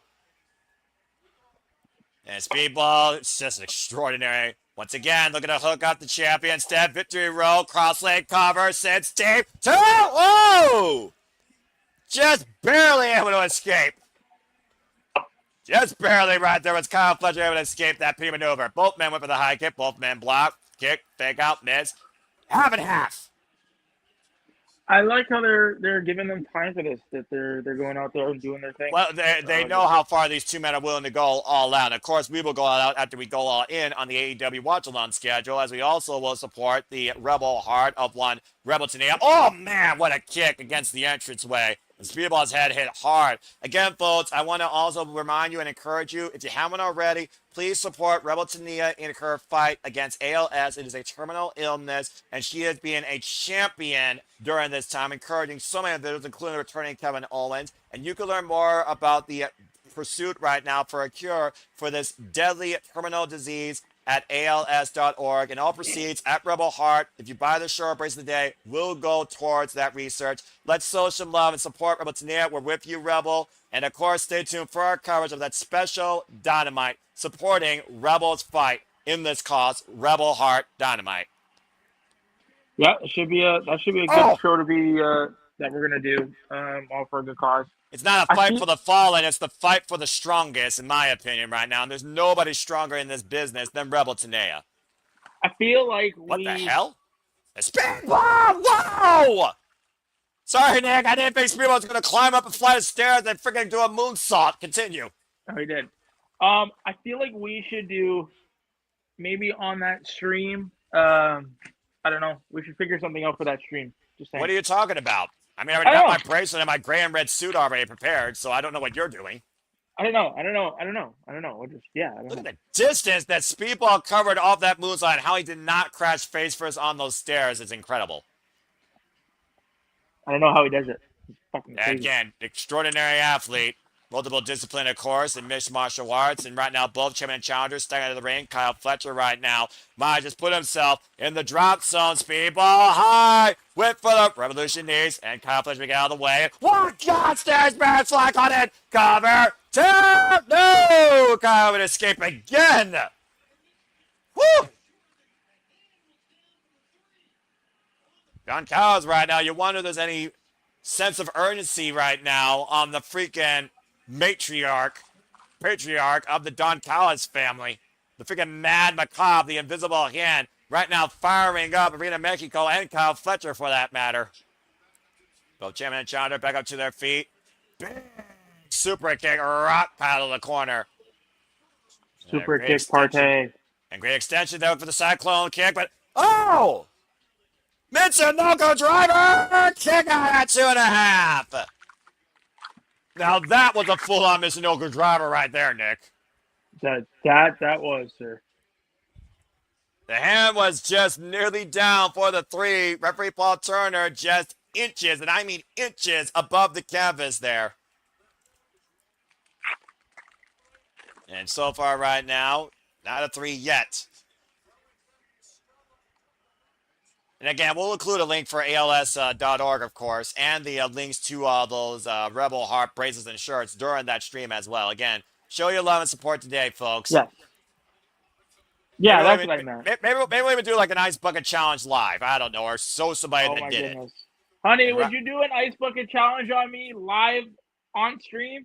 If someone calls me out either in the chat or during Super Reliable Studios with a $5 super chat, I will personally do it in a suit and record it.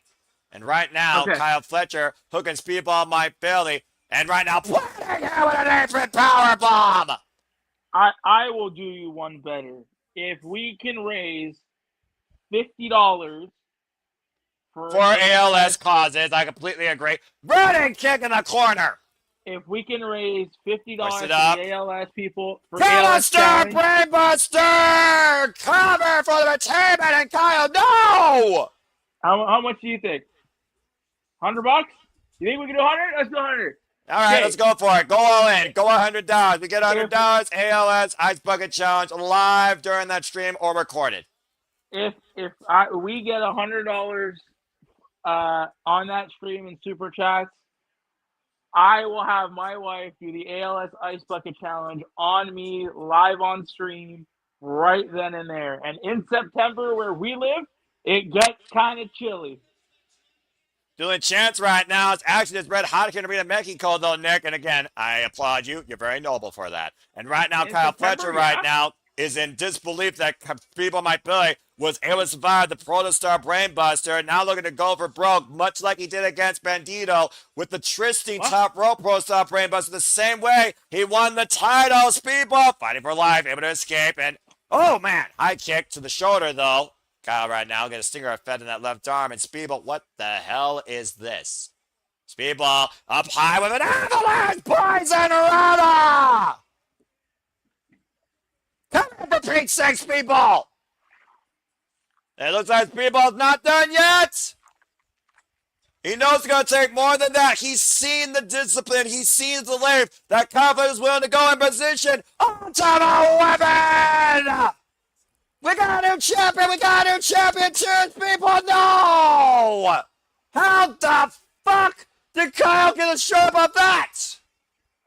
I don't believe it! All right, this is a good match. 2.999 at Infinitum. Kyle Fletcher once again being the show steer. We will say his full name in victory or defeat as the International Championship still hangs in the balance. Now the straight jacket hold, sunset flip, reversal, Speedball with the clutch on the champion when the total kick out at 2 9 again by Kyle. Went for the time adventure. Kyle catching Speedball in, now hoisting him up, looking for the launch on in the corner. Face first goes Speedball, the second turnbuckle go. Now Kyle creates distance, full velocity with the running kick. Get to the face, connects. Now Speedball, person the top turnbuckle again. Might be dazed. Once again, Kyle has him hooked in position for the top rope Protostar Brainbuster. Kyle Fletcher fucking does it again.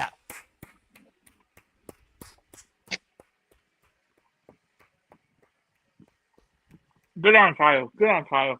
This match was everything I expected it to be, and then some. As Speedball and Kyle once again took it to even further extremes for the AEW International title. Kyle getting the better of Speedball now, 2-1, and his third successful defense in the books as he looks to become the greatest AEW International Champion of all time. And boy, did he pay for it. You see blood from the mouth, and I don't think the Protostar would have won any other way.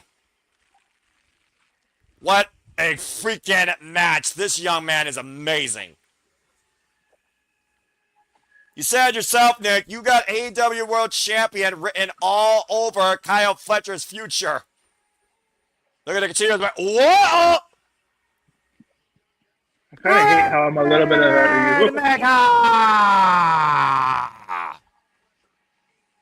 And of course, from one great champion to another, one of the greatest modern-day wrestlers out of Japan in the last decade. RB Everett's drawn decision for this contest. As it continues forward with the Don Callis family, as Kazuchika Okada returns to Arena Mexico. Boy, isn't this wild to see. Of course, in its excursion, trained by Ultimo Dragon. As, of course, he teams with Hechicero and the Jet Kevin Knight, taking on Darby Allin, Chris Jericho, and Mystico. And we all know that Okada did say the title will stay in the family, but is Okada happy with it not being on him in the family, especially on Kyle Fletcher? Sorry. You're fine. right. It just at least 2 hours. Oh, boy. Our thing of it being a triple threat match, right? Well, again, Kazuchika Okada held that AEW National Championship since he merged it into the unified title, of course, back at All In last year in Texas. And Kazuchika Okada deems himself as one of the greatest of all time, period. Very few men, especially young boys, have surpassed the Rainmaker. And anyone that tried, Okada put them in their place. And, of course, in this family, we know in the Don Callis family, nobody really gets along with each other. It's all about being the best at the end of the day, as long as you follow Don Callis' itinerary and what he believes is best for him, for you. And speaking of the best, right now, CMLL's best is the holder of the CMLL Men's World Title. And you're looking at him in the Mad Alchemist, Hechicero, who took that from Claudio Castagnoli. Yep. Hechicero making Zack Sabre Jr. look like a freaking assistant when it comes to human science, considering how long this man's been manipulating bodies in Mexico and across the world. And knowing how revered a submission wrestler Hechicero is, it's a dangerous man to be in the ring with. Speaking of champions, though, and who's trying to look to be the greatest of all time, he's the one you look up to. Here comes the Jet, Kevin Knight, with all the swagger in the world, who has already surpassed Kyle Fletcher in the most successful defense count in a single run of the TNT title, and hanging with Kenny Omega at Redemption. Still with the dream of being Jet 2 belts. You know, Okada has conflict with Kyle Fletcher. Kevin Knight has conflict with Kyle Fletcher. I don't know if Hechicero has conflict with anybody yet. I mean, is there really any two men in the family that actually truly get along with each other, Nick? I don't think so, personally. But he can talk about that later. A rising star, like I said. So much hungry talent here in All Elite Wrestling. We're going to get the greatest entrance of all the wrestling right now. Of course, Mystico, of course, the entrance heard around the world that defines Lucha Libre.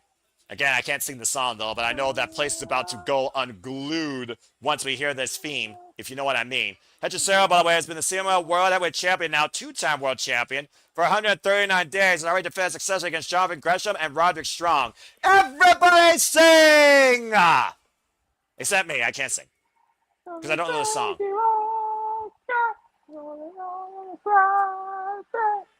And of this course, song is so good. I know, right? It's so on my playlist. Fucking good. I literally listen to this sometimes on my lift rides or when I wake up because it's just such a spiritual pick-me-up, raw, passionate emotion that Selena would be proud of. God rest her soul. Mystico, of course, is also one half, I forgot, of the Ring of Honor Tag Team Champions after taking them off the Beast Mortos and Sammy Guevara.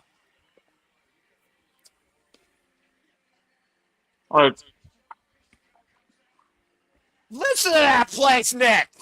Mm-hmm. It's a fucking 10,000 chorus in perfect unison! Imagine if there's ever a face of Mexico, it's Mystico. As you're saying. Imagine All In Mexico City and Mystico's music goes on. Like, I'll say. Bravo, muy bien, bravo. Standing ovation for CMLL's Místico. Listen, Mystico's entrance music, if you look at it in the scope of it, it is on par, and people can call me crazy, it's on par with people singing Metalingus. It really is. Like, when you... Okada doesn't want to hear it, clearly.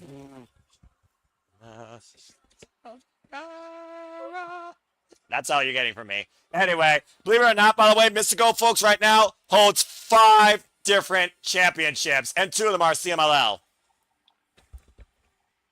What? CMLL World Trios Champion alongside Mascara Dorada and Neon as those Sky Team. CMLL World Light Heavyweight Champion right now, 321 days. He's also the IWGP Junior Heavyweight Tag Team Champion alongside El Desperado, New Ring of Honor World Tag Team Champion alongside Mascara Dorada as those Sky Team, and the current PWR World Heavyweight Champion. This incredibly world-renowned luchador, formerly known as Sin Cara, been involved in this business for 28 years and is still one of the greatest of all time. Jericho's entrance is amazing. Well, Jericho, of course, why we didn't even talk about him. He also, of course, heavily disciplined in the Lucha Libre style. El Corazón de León. I love that. That's brilliant. On the inside. Now, this is a song I can sing, but I'm not going to. Okada, of course, has never shared a singles match with Mystico, but this will be the 4th time that Mystico and Okada will share the ring together. Wow, check out Jericho with the tassel jacket. Right? El Corazón de León, the former world middleweight champion, for those that don't know, in a bygone life. Spent significant time, of course, not only in Mexico, but in Japan, Nick, as we all know. I love this freaking just unity, this summit of internationally recognized talent for their time in Mexico and literally bringing those roots back. It's a homecoming for a lot of people, honestly.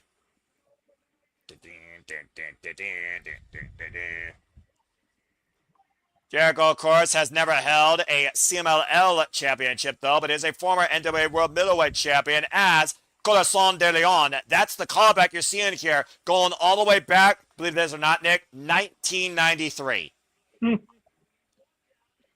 I wasn't even born then. No, well, I was, but... Judas in my mind. Well done. Unbelievable night. Incredible atmosphere. This is what professional wrestling lived at the highest passion. And there's one man left to this equation. Boy, and Kevin Knight, you might want to run for your life. This guy might make Kevin Knight run back across the border. Because Darby Allin is hell-bent to see how far Kevin Knight is willing to go when it comes to how far you want to prove you're the best, let alone holding the TNT title that Darby Allin holds so near and dear. And, of course, Darby Allin is the former AEW World Champion. So I just want to, just take it in. Darby Allin is just... He has been, from a guy with nothing, you hear his story, from a guy with nothing.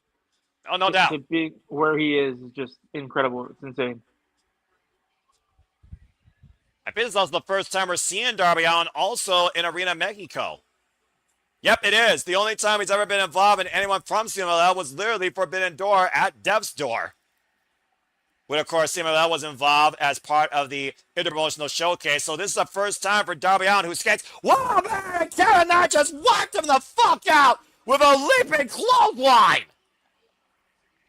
As he was skinned into the ring, and immediately the fight's underway. Okada renewing hostilities with Jericho. Of course, Painmaker and Rainmaker goes all the way back to Dominion 2019, I believe. And Hechicera and Mystico. Oh, the bad blood with those two, man. Don't even get me started there.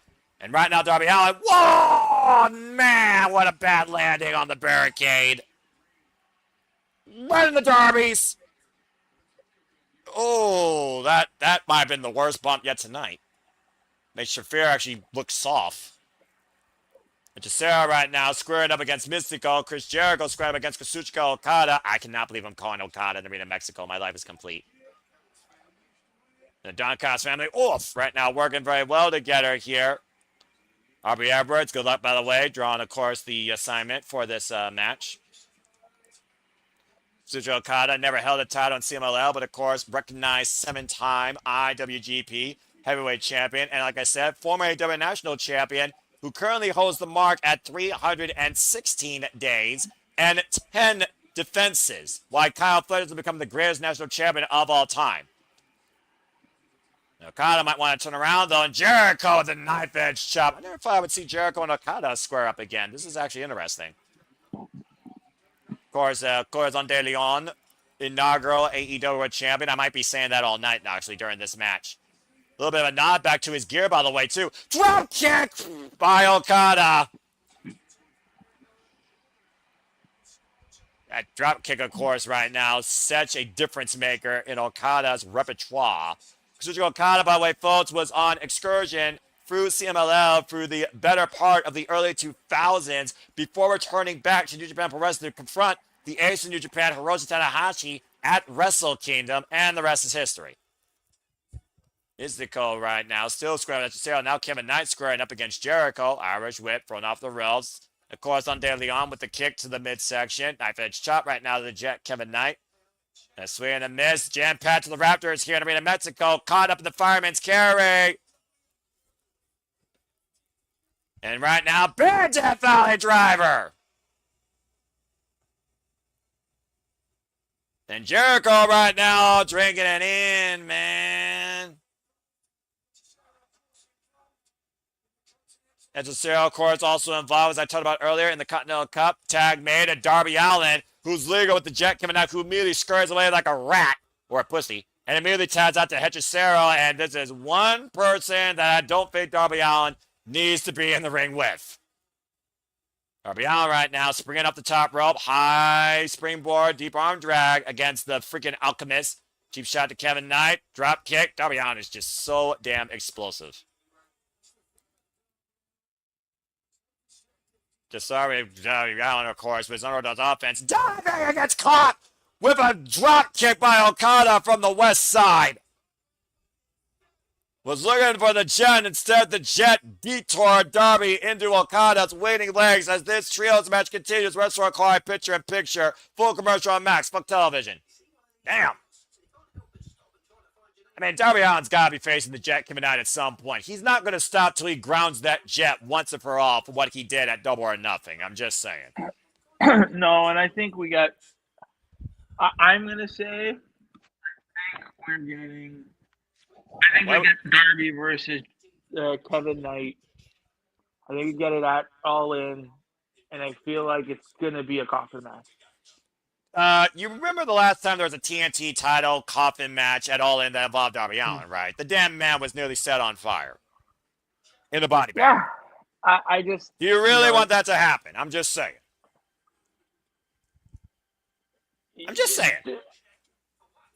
Kevin Knight's already beat Darby. Like, if I'm Kevin, why am I gonna give you another shot like this? We've already had our regular match. Well, I mean, Don Callis stopped, to your point, Don Callis stopped Kevin Knight from giving Darby Allin the shot because Kevin Knight's emotions was instigated. I mean, and again, Don Callis said he is hell-bent to make sure you will never, ever get near Kevin Knight or the TNT title. And he's used every goon in the Don Callis family to do that.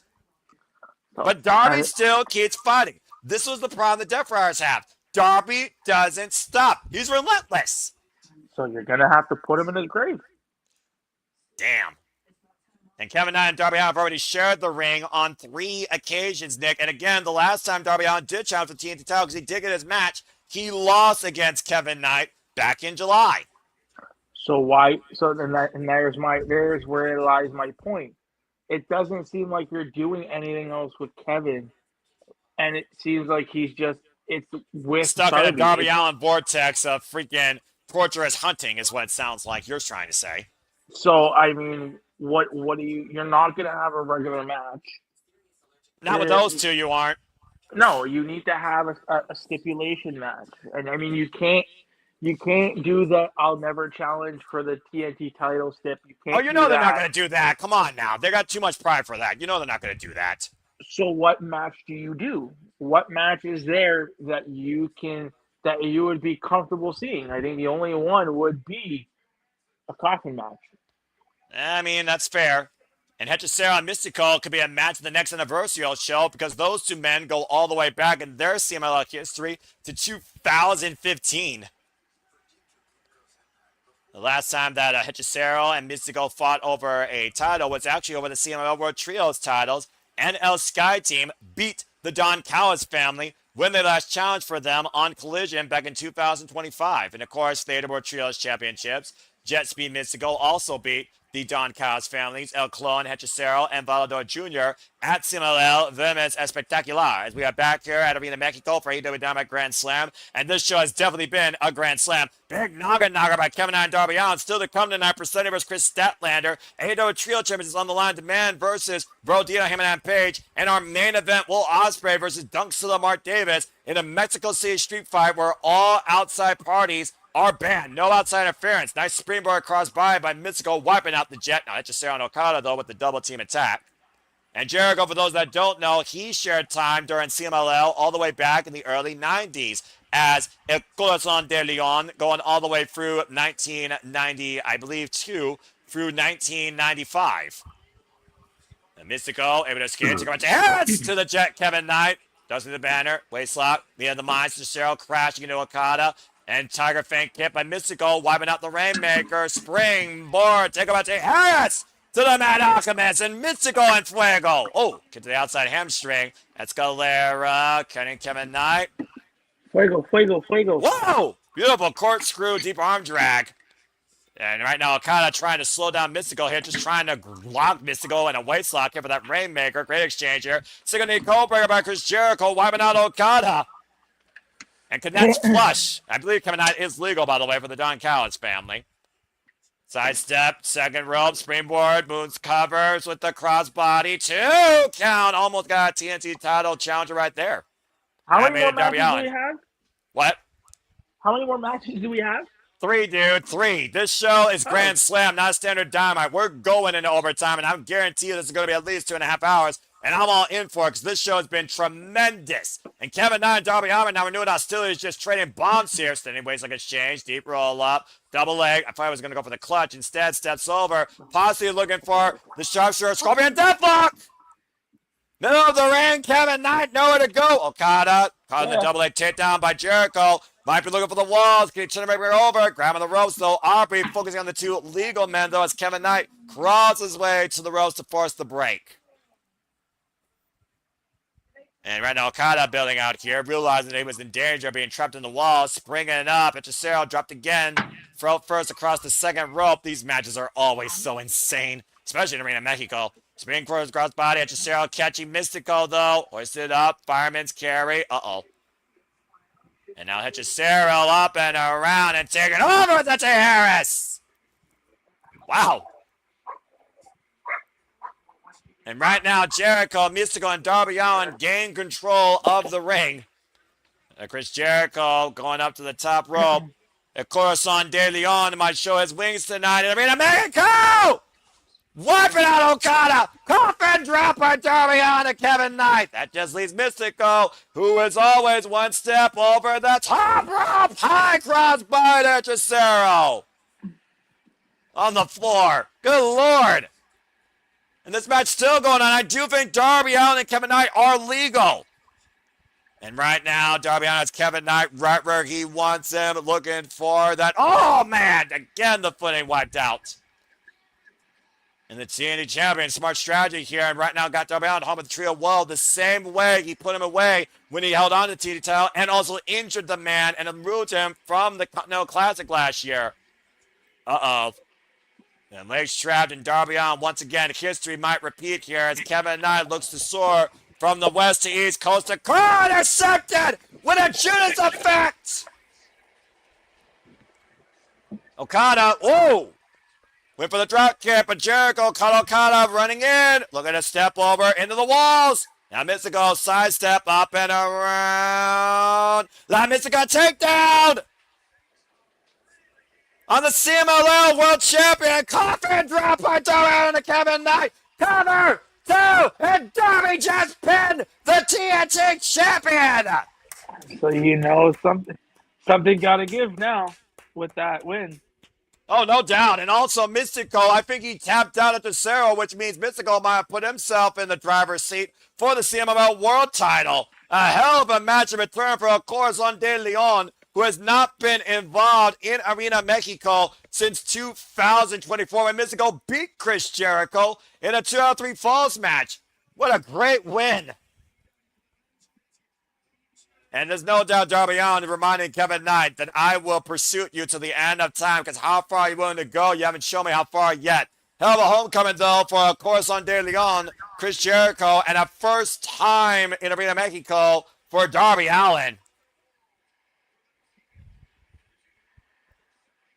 What a matchup, as again, this show has been en fuego. Shout out to Cast 18 Studios. Again, it is the live wrestling attraction of the week where the best wrestle currently in Mexico. I'll go ahead and go with it because this show has been flawless tonight. This show has been absolutely incredible, JJ. And again, subscribe today, folks. Cast 18 Studios. Good to see Sandy, of course. I hope that you are also doing very well, and God bless you. And, of course, speaking of not doing very well, Persephone and Akara, she have not been doing well ever since they cost Kris Statlander the chance in Survival of the Fittest for the TBS Championship, and Sheeta was able to incapacitatedly submit a already not out Kris Statlander, as Kris Statlander Stat Dads returned home to put the children back in place. It was last week on Wednesday Night Dynamite in Detroit where Sheeta looked to Cosmeyer World, who took the title from her with the aid of that candlestick, and Stat Daddy returned home as Maya World got the better of the guys of the underworld with that faraway bridge pin to hold on to the TBS title in her first defense. Now for the first time ever, we see Kris Statlander go one-on-one with Persephone, as Kris Statlander has landed.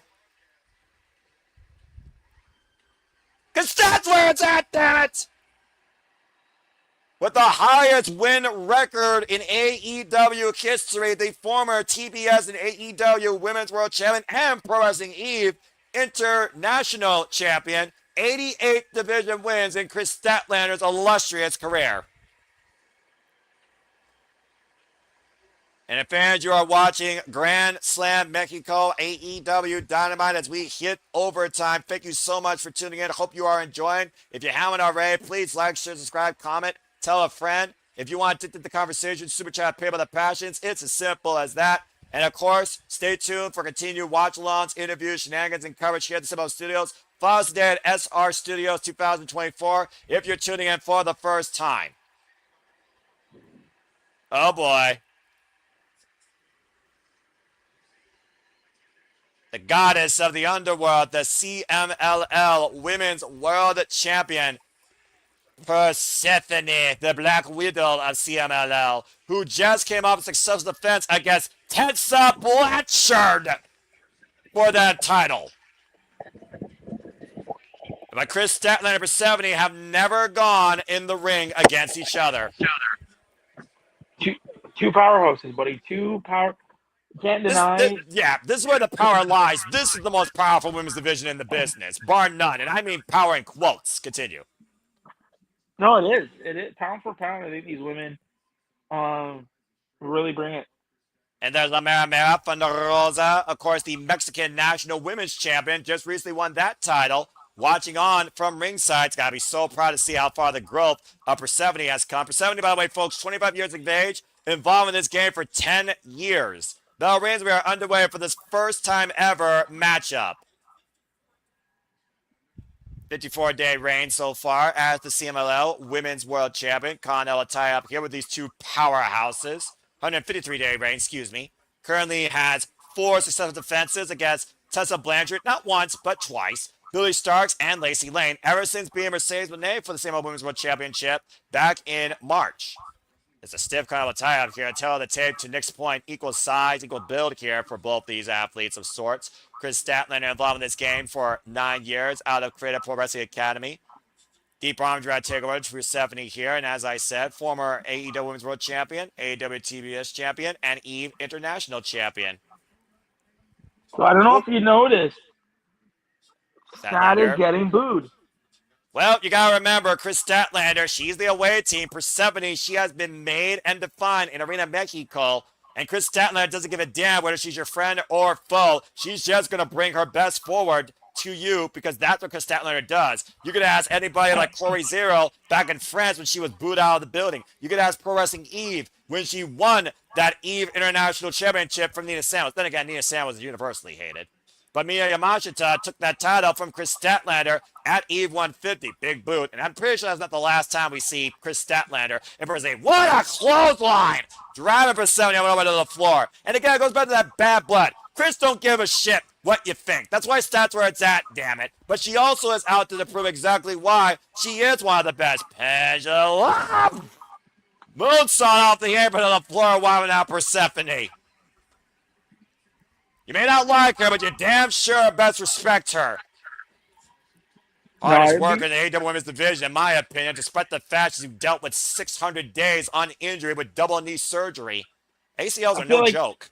I feel like you need to give Persephone the win here. Oh! Well, Persephone, you want to talk about Maya World, baptism by fire. This will be a huge coup for Persephone to beat a former AEW TMS and AEW Women's World Champion in her first of ever singles encounter. Over the top topic on Halo by Persephone. The CML Women's World Champion in CMLL in Arena Mexico. I feel like you have to give her the win. Well, right now, Thunder Rosa, who's been a victim and a friend of Kris Statlander over the AEW Women's World title. Persephone jaw-jacking her. Persephone sees the goal that Thunder Rosa has. And again, Thunder Rosa is so instrumental here in Arena Mexico and CMLL and in Persephone's career. Vocal opposition here as Arena Mexico has been all night for AEW's. And right now, chin lock applied, center of the ring, Kris Statlander seated. Good to have Thunder Rosa here, of course, as always. Thunder Rosa, of course, La Mera Mera, former AEW Women's World Champion. Persephone right now trying to hold Statlander down as Statlander is trying to get back up to a vertical position to find leverage in this hold. Persephone, though, changing position, though, going to the cross faces, just hammering down on Statlander. Can Persephone put down Stat? Stay tuned. This match continues. Wrestle Card picture, a full commercial break. Fox Television. Woof. And, of course, there's my brother, the Karaji King, is, of course, in the chat because he is all about that Black Widow. What up, bro? Good to see you. I missed you during our fact we didn't cover the Continental Cup, but I look forward to the next time we do ATW View. And, again, support my brother today, ATW for life. Is that King Adrian? Damn right that is the King.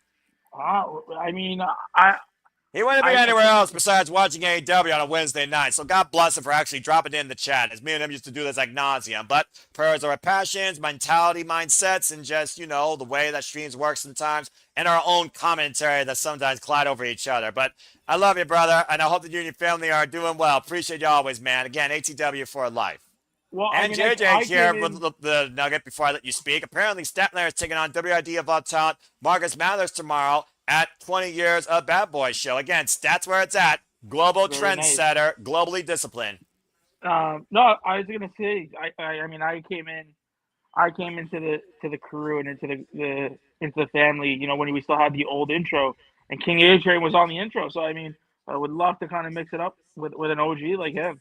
Hey, if he ever wants to come back on here for a watch along or shenanigans or give a simple take, the door is always open to the ATW fam, and that is just a fact. But also, he's a hard-working man, and he's tired. He's Oklahoma. It's a whole different thing there. Of course, Thunder Rosa, Kris Statlander, last time they were involved in the ring was together as a tag team on Collision against the Sisters of Sin back in 2000 and back in February, of course, as Thunder Rosa and Kris Statlander had their fallout with the Toxic Spider Thekla, who has not been seen since she lost the AEW Women's World title at Redemption. Very curious to see what's next for her. And welcome back inside here live to Arena Mexico. AEW Grand Slam Mexico continues here tonight. Kris Statlander, Persephone colliding for the first time ever. Now hoisted up in the fireman's carry. Of course, Persephone also former winner of the CMLL Grand Prix, steamrolling over Kris Statlander.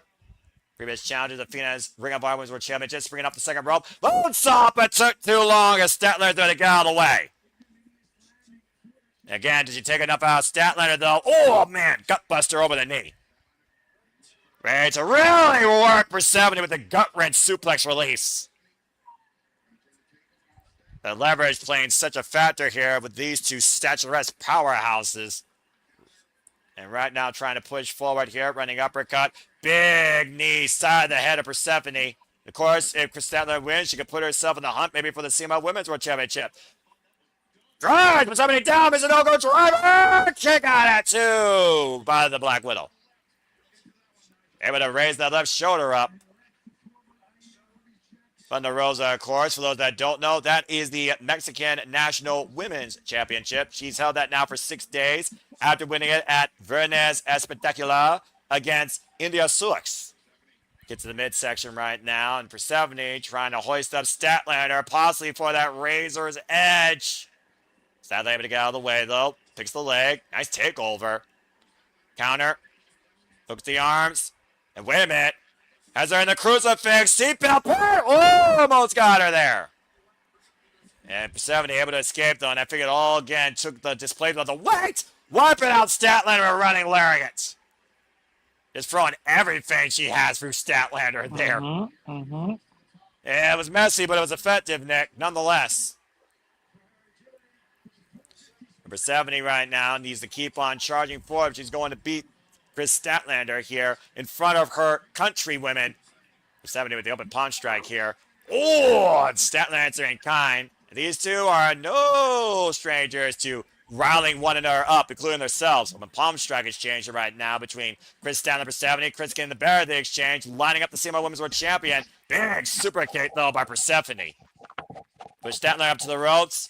Got toe hold against the second rope. Of course, Persephone got dual sign AEW and CML earlier this year with a running cross body to the spine. A blind shot to Persephone. Now Statlander on the ascent. And Statlander usually known for that Area 451 splash. Oh, no! Ooh, nasty landing on the knees. And Persephone get out of the way and charging through Statlander with the spear. And covered. Tap! No! Statlander able to survive. That was very close there. And again, this is the one Achilles heel I will say about Persephone when it comes to her potential. That bubbling over emotion, getting frustrated in what feels like a late going when she has most of control. Now jaw-jacking from the Rosa trying to seize the Mexican National Women's title. What the hell? What the hell? Now Persephone bringing from the Rosa up inside ringside here. And Reverend Brandon Martinez is trying to break up these two. And now seizing the Mexican title. Oh, man! Just battered Thunder Rosa with that women's Mexican national title. What the hell? And Statlander, though, oh, man, driving shoulder tackle, warming up Persephone and the official. Now it's all breaking down. I sort of expected this, and up and over a backdrop suplex. Sheesh. Statlander right now, perhaps the opportunity she needed, though, to capitalize and put down Persephone and maybe put herself in the hunt for a different world championship. Wow. Looking to hook her up. This is unreal right now. Got her position. Sunset roll for victory roll. Reversal by Kris Statlander. This is the cover. And 1, 2. Wait a minute. Here comes Sheeta. You freaking Shinobi shining son of a bitch. Whipping out freaking Statlander with that Mexican title. Again, here comes Sheeta, and Persephone can't help but try and make an embarrassment out of Statlander. Once again, Sheeta comes into play. Best the Sheeta on my left foot. Springing with the splash. No referee, though. Persephone with the cover. 2, 3, 4. Again, there's no referee. Now the referee back into play. 1, 2, and Persephone has beaten Kris Statlander. Good call. You protected Stat. I don't mind it, but good that Persephone got the win. The only thing that freaking sore-losing Vixen did was piss off 2 women. And you know Thunder Rosa and Kris Statlander are going to come back with a vengeance. But either way, big win for Persephone at the expense of Kris Statlander and Thunder Rosa for that matter. Highly unnecessary. Continuing to make enemies out of everybody. Been making enemies out of everyone since that Survivor of the Fittest match. Sheeta and Persephone right now, the bane of the women's division existence. And it looks like the CMLL Women's World Champion might have another title in her sights. And again, you don't want to piss off La Mera Mera. And Statlander is going to rip the head off Sheeta with more than a candlestick. Mark my words. And what's a whoa, wait a minute, Maya World. And Hion coming in right now. Checking on Kris Statlander. Yeah, really easy to call yourself a winner when you have inadvertent help from a sore loser. Just saying. It doesn't matter how you win, it's how you get it done. Yeah, well, kiss my ass with that logic in the meantime. And again, it is her home. She got to win at her home turf. I'll give her that. A hell of a hot match here, though, tonight. Again, AEW proving why they are the hottest thing going as we move forward to All In with all the potential and visceral in the world from both wrestling fans and wrestling enthusiasts and the wrestling rosters. However, it's to prove why they are the best wrestle.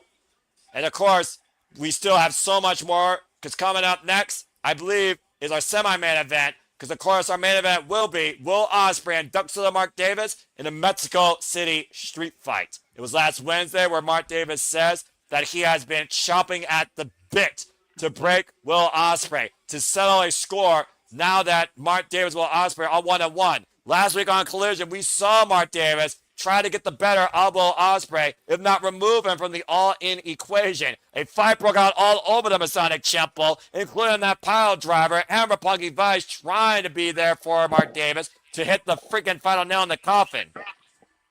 But Ospreay wanted weapons. You wanted weapons, so you had to do what's asked. So Ospreay decided to make this match a Mexico City street fight. So all hell's going to break loose in Mexico, but there's no outside interference this time. And that's our main event still to come tonight. But coming up next, our massive AEW World Trios Championship match.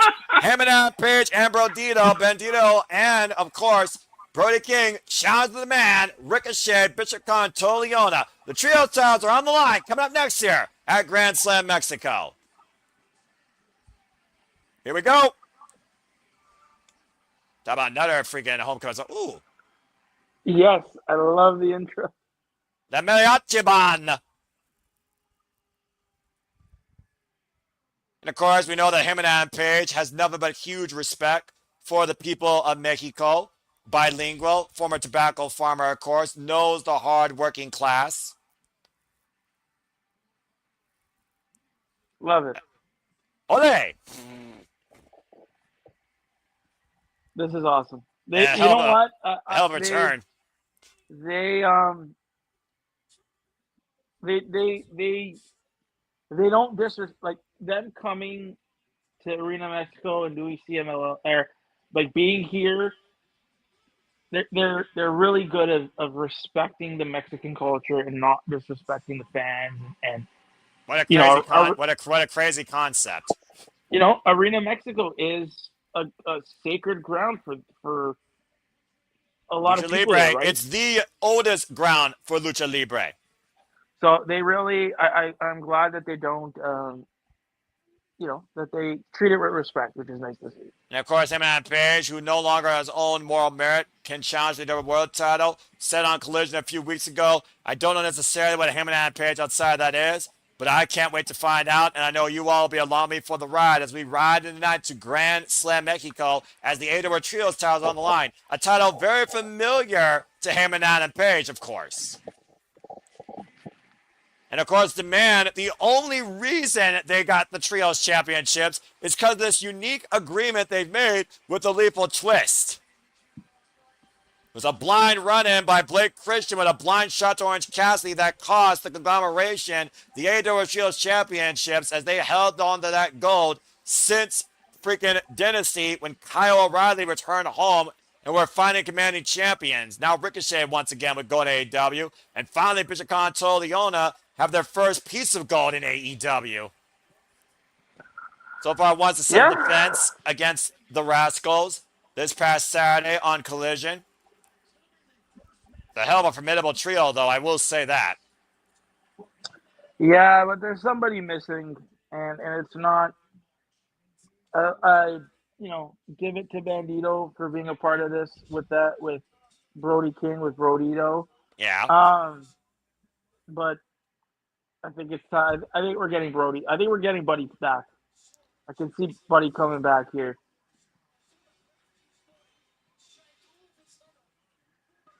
Well, either way, another word that doesn't need freaking translation, bald. Yes, bald. First time, of course, or excuse me, second time we are seeing, of course, Hangman and Page here in Arena Mexico. First match, by the way, in over 140 days for Hangman and Page since losing to MJF in that Texas Death Match at Revolution. Put that in perspective. Oh, boy. Well, immediately it looks like we're not going to waste any time here. First match also in CMLL because the last time we saw Hangman and Page here in Arena Mexico, Nick, it was just a promo. He wasn't even in in-ring action because, of course, that fall in intention with the Death Friars over the AEW World title. You see right now, left of your screen, Ricochet putting the boots to, looks like Brody King, and right now Hangman and Page inside the ring with Leona. Guys, hip toss, was looking for the arm drag. Leona denies it, though. Swing and a miss, and Hangman up and around. By Hangman and Page, that's Harris, referee for this contest, jumping Bryce Rensburg. Big boot by the Cowboy. Of course, Brodido, former AEW Tag Team Champions. Hangman and Page, also a former AEW Tag Team Champion. Previously held these trios titles, of course, with Kevin Knight and Speedball Mike Bailey as Jet Set Rodeo for 49 days. Earlier this year, before MJF costed those titles. Now tag made by Bishop Khan and Leona. We've got the meat division now in play here with Leona, Bishop Khan, and Brody King. Brody King also no stranger to these titles. Of course, the House of Black had a notorious run. And what the hell? Big man that size should not be able to do that. There's now 2/3 of the trio's champions with a beautiful top rope drop down springboard double arm drag. It's amazing how versatile Bandito and Brody King are, both from an agility and a heavyweight standpoint. And now both sides of the demand pinned by Brody King underneath the bottom rope. I think Brody King would be able to pin those two giants down. Now Bandito getting the launch up to the top rope and the balance assisted. Oh, man! And Bandito soars with a swanton bomb, wiping out the man on the outside. Bandito, Brody King, Hangman and Page working very well together so far in the early going. What are you doing? The Macarena in Mexico? Oh, what the hell? The Macarena in Mexico. The Macarena has not been relevant since the damn 1900s. Honey, what the hell? Would you do the Macarena in Mexico? No. Yeah. See, well, Noah said you're crazy. You're for doing it in Mexico. Anyone's crazier than me, but then again, I'm the crazy son of a bitch that actually loves this business. What? And right now, Bishop Khan with the elbows to the side of the head of Bandito. Y'all are crazy, but I appreciate you for it regardless. No, you just need to have some fun. Ugh. My fun is different versus everybody else, all right? And y'all's fun, I definitely don't need because I think it would absolutely corrupt me. Oh, man, vicious backbreaker over the top turnbuckle to Bandito by Bishop Khan as the action continues to roll red hot here in Arena Mexico. Trio styles, hanging the balance. Stay tuned, wrestler quiet, picture in picture, full commercial break. Fuck television. So I want to let you know, I got the missus to watch Card Sharks. She's never seen it before. Oh, well, there you go. She was really interested in Card Sharks. I told her you like your game shows, and we were like, game shows. It's a simple bygone practice and tradition with the older ones still being better than most new ones today, especially from a prize standpoint. And Card Sharks with Bob Eubanks is definitely one of those I hold near and dear. But Card Sharks is really good. I would say if I had to rate kind of like my old school great game shows, what the hell are we turning this into? Well, I mean, listen, Card Sharks is up there. I think that's like top 5. That's top 3. Then you had like old school Family Feud, which was amazing. Richard Dawson, the of course immortal host of all time, in my opinion. Yeah, and then the you OG. had like you had hold that thought. We got window. someone in the green room for whatever reason coming across the borderline into center stage. Let's go ahead and get some words from regular wrestling JJ Williams. So let JJ speak, I guess. JJ, how are you? Damn, Noah, don't sound so excited to see me, you know, crossing across for whatever reason. Let's let him speak, I guess. Well, it's a commercial break, and then you have your moment in the sun. I can't just come in here and hang out with my boys a little bit? Jesus. No, you're fine, dude. Shoot, I was pausing Nick so you can come in. I hear the boop, so I'm like, oh, hold on, Nick, coming in, and duh, you're pretty close to the Mexican border. I'm just saying. I mean, I guess that's accurate. I guess I'm closer than anybody else except for maybe the Dominguez Exactly. But California. You mentioned about Brody being able to do those moves. You guys forget that he trained with hardcore luchadors. That's fair. And Santino Barra's Wrestling Academy, you're absolutely right. I almost forgot that tidbit. I'll give you that. And why do we have the three amigos here? You know, who's Steve Martin, who's Chevy Chase, who's Martin Short? Oh, I have no idea, and I'm not focused on that as I'm focused on wrestling. As Brodido right now goes up and over hard on the entranceway with Bishop Khan. So, JJ, did you hear about our ALS Ice Bucket Challenge? No. So go ahead and mention it. I was going to say, you can worry about that later. We have a match going on. Yeah, but we got a match going on. We're going to talk about it next week. The Gates of Agony got tag titles before Sinner and Saint or the Great Hands did. Can we explain that one for me? Even if it is trios titles, but still. They're trios, not tag teams. Sorry. Allow me to explain. This is not TNA or what TNA has become to be. That being said, Ricochet now springing in the top rope. Big drop kick on mid-air by Brodido. Brodido ready for it. Picture perfect timing there as the trios titles again hand the bounce, much to JJ's point. And Hangman and Page with the hand out again. Take a look at the replay here. Picture perfect time with that drop kick out of midair against Ricochet, knocking the wind out of him. Tap man to the Cowboy. Dexter, I need Ricochet. White something gets back. See the baby faces getting the belts here, though. I really think there's a big chance that could happen here. Again, it's been quite a wild night so far. And Hangman and Page, it's the first time we're seeing him compete in Arena Mexico. And as I said, very familiar. Oh, faraway slam and a kip up with those AEW Trios titles. Up and over, slingshot plunge, wiping out Toliona. Whoa, dodging the puck hit by Ricochet. Watch out, what a lariat. I mean, because if they don't win the titles, what does Hangman do at All In? You can't challenge for the title. You're not going to put any of these guys on that show really in any other way except for a title defense. And Hangman and Brodido deserve to be there way more than GOA or Ricochet deserve to be on that show. Accurate. And again, it all comes down to, again, what Hangman and Page decides to do. And right now, this is a whole new avenue up and around. Of course, teaming up with Big Bad Brody King and Brodido. Papa planted! Cover tip! No, that's totally not what to save. What if JJ, you get Hangman not in a title match, but you get Hangman versus a returning Buddy Matthews? I've been waiting for Rainmaker versus Buckshot Lariat. Somehow I need some point Hangman versus Kazuchika Okada. Hard whip by Brody King into the barricade by the Gates of Agony. And the demand taking command right now. Ricochet and Hangman isolated in the middle of the ring. Up and over. Lands on the apron. Gets that big cowboy boot up. And it might be out. Oh, wait a minute. Toliona, though, trying to attack Hangman. And Bishop Khan right now trying to play interception. And Hangman might be looking. And oh, man. Big knee strike by Ricochet. Preventing the trigger being pulled by the Hangman.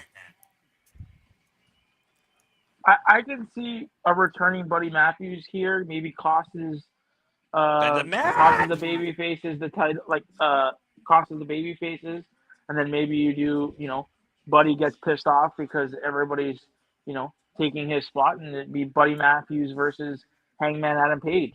Well, when you get an injury, that's what happens in this wrestling business. It's not called ballet; it's called professional wrestling. Damn it! You gotta find your own way back in. To figure out a place for you in this company with the best wrestler, that might be an avenue to attack a former AEW World Champion. We've seen how dangerous that made Swerve Strickland. Of course, Swerve Strickland hasn't been seen since Forbidden Door, so everybody always bang! has their own agenda here. Of course, Swerve champion of 2 worlds. Big headbutt by Total Leon after the rising knee by Ricochet. Scoop slam by Bishop Khan to man. Running shooting star press, perpetual offense. Back press with the far lane by Ricochet for retainment. And gets a 2 count on Hangman and Page. Woof. Yeah, Game Elite apparently right now. Conversation still going high on the X. You be part of the conversation. Use the hashtag AEW Dynamite, hashtag Grand Slam Mexico, and also, of course, use at SR Studios 24 to be part of the conversation as we continue covering this incredible Wednesday night event. And right now up in the crucifix, and right now taken into the sleeper hole by Brody King as Ricochet. Heyman fighting up the world again against the gates of agony. Bandito, though, back out to the apron, and Ricochet capacitated for the moment. Standing waist-like exchange with Bishop Khan, and big cowboy boot by Heyman. Case of the race with Tola Leon and Tola splashing his own partner, and Brody King splashing both men in the corner. I agree with that comment. Best out of 7 series with Kyle Fletcher and Speedball. Yes, please. Cannonball connects against the gates of agony. Ricochet springing in. Takes down Brody King with a flying lariat. Heyman, though, great timing with that elbow. Ricochet, though, wall kick. Spinning Solbot, bends the Heyman over. Rising knee again. Clogging for a champion. Watch out, intense gets lariat. Woo! And Page now in the driver's seat again. And wait a minute. Hey, man, who you going to attack? Are you going to attack Bandito? And Bandito's legal because he can't tap the me, Luchador. And Bandito right now looking for the evil Teletubby. 21 play. Whoa, Ricochet able to escape. Blind tap made a Toliona, though. Ricochet up in the overhead military press with one arm. Bandito is so freakingly strong. No way. Down with the overhead military press. Oh, my God. And Brody King right now driven into the steel ring post. Bishop Khan going after Bandito. Bandito and Ricochet are legal. Or no, excuse me. Bishop Khan's actually legal. He made the blind tag. And it's going to look to set on the floor. Oh, man. Nasty fall for Bishop Khan. Big splash, though, by Toliona running him like a freight train, wiping out Heyman and Page. And Bandito, still person top turnbuckle. Now Brody King coming in. Big right hand against the Samoan. Nobody strikes like Brody King in this freaking company. That's for damn sure. Ask Clark Casnelli about that. Runs into Ricochet's Kamiguri. Up in the fireman's carry of Toliona. Wait, what the hell? There's no way. There is no way. Now hoisting up 2 men. Hangman, Brody King. No way. There is no... Are you fucking kidding me? 3 men on Toliona's shoulders. Massive Samoan drop! Can you believe it? I was like, fuck. Now totally over the cover on Bandito too. No! And narrowly escaped, and I think the only escape there was the fact it took so long for that Samoan drop to happen, and Bandito dropped from the top. Got the softest landing, though. More of a far-away slam for him. The man, though, in command once again. Look at the triplet team Bandito. Ricochet on the move. Up and over. Oh, man. Falls to the floor. And Bishop Khan taking up over the floor. Toliona, though, face first into the ring post. Brody King on the move. What? Tola with a running lariat.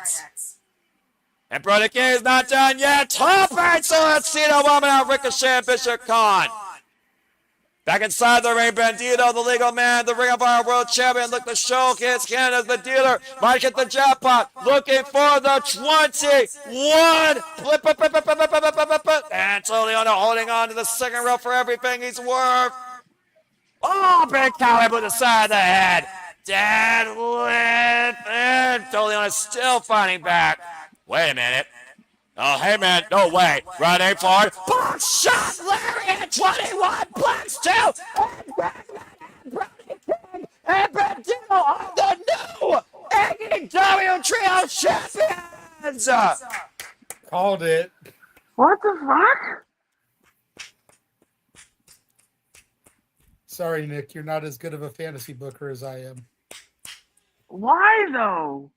An incredible moment give for Hangman something to do it all Brody in. King, and Hangman Adam Page. Hangman now a two-time AEW Trios champion. Brody King also a two-time AEW Trios champion. And Brodido a first-time AEW Trios champion.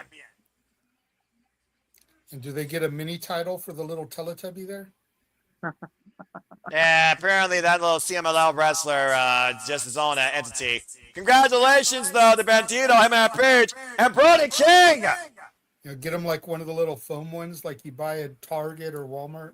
I don't know if they have Target in Mexico. That was a great combination, by the way. Buckshot lariat into the bridging pin off the 21 plex. Impressive stuff by Hangman, Brodido, and Brody King. So what, you just... I'm very confused What a with this night. decision. Why are you confused? Like I told you, it gives Hangman, Brody, and Brodido something to do it all in. So you just put it back on them, put it back on the demand at All In? No one wants demand. No one demands the demand. But coming up next, our main event, Mexico City Street Fight. It's going to be Doug Lamar Davis versus Osperay. Will you stop doing the Macarena 2026? Bloody hell. Stupid dance crazes that died a freaking decade and a half ago, if not more. All right. Well, now we got a moment to breathe again. Fuck television as we get ready for our main event. Whew. So sorry, JJ, go ahead with that. So do you put the titles back on the demand at All In? Or All Out. Maybe at All Out. Give him another little month with it. Look, at the end of the day, Brodido is Ring of Honor champion. But you want him on AEW TV. The Trios title is the way to do it. Different avenue for him after going after the AEW World Championship not once but twice for the Owen Hart Foundation tournament and losing MJF. And also Brody King, same avenue. Very similar roads this year right now for both Brodido, and now both brothers are once again champions with Hangman and Page. And everyone has been asking the $1 million question. What is Hangman going to do now that he can't challenge for the title? Avenue 1, Trios champion. I think it's a good avenue for him, as of course we know what him and Adam Page can do in a multi-person situation. We also know what Brody King can do in a multi-person situation. As I said earlier, Brody King, of course, previously was one of the most notorious AEW Trios champions alongside the House of Black before they lost it at All In, and they held those titles for the better part of fracking 6 months. You know, I like your thing with Buddy Matthews. I just didn't think tonight was the time to do it. Agree. It doesn't make no sense. Oh, wait. I just sound like Nick. It like doesn't make sense. When do they go back to Australia? No idea. Because honestly, that's where it would make sense to do it, because that's where he got hurt. Correct. Well, it's just next or year. At the very least, assuming that he's ready or just about ready, save it for Wrestle Dream. We don't know. How you know? You know, if Wrestle Dream is going to be the retirement of Cope, it can be the return of Buddy. Well, that being said, talking about even though it's not happening in Canada like Nick Sword was going to happen. Well, again, in Florida, where everyone goes, where all the old folks go to retire. Well, that being said, I know what's not retiring, and that's the hard-working wrestlers of AEW. As again, we got our first time coming up, as you hear, folks, right now, the blind picks for the first ever Continental Cup. Actually kicks off this Saturday in Colorado Springs, Colorado. We will see Eddie Kingston versus Jake Doyle, Orange Cassidy versus Matt Sydal, and Clark Castagnoli versus Ace Austin. But in the meantime, what's been a phenomenal night here in Grandson, Mexico, Justin Roberts, take it away. It is time for our main event on a night where we have already seen the trio champions change hands as Hangman Page and Brodido beat the demand. Persephone got the better of Kris Statlander, and they elevate their shit with the help of Karoshida and wiping out Thunder Rosa. Divine Dominion suffered their first loss as Monet got pinned by Willow Nightingale, and it was made official the Brian Birds will challenge for the titles at All In. Adam Copeland, Christian Cage, the Yamas had a miscommunication. The Death Riders capitalized with John Moxley pinning Adam Copeland, and we saw the return of course, on De Leon, Chris Jericho, along with Darby Allin and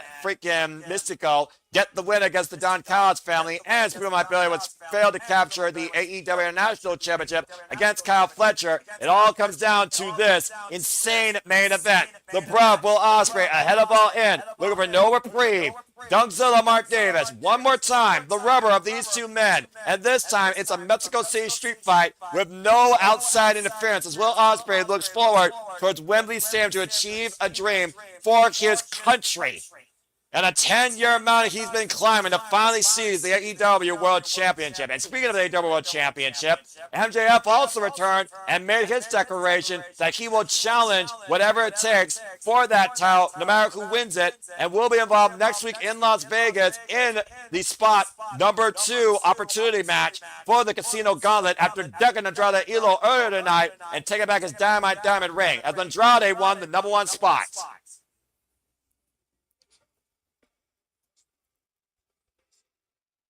Ospreay looking to get some payback after what Dunkzilla did last week, Wednesday night on Dynamite in Detroit.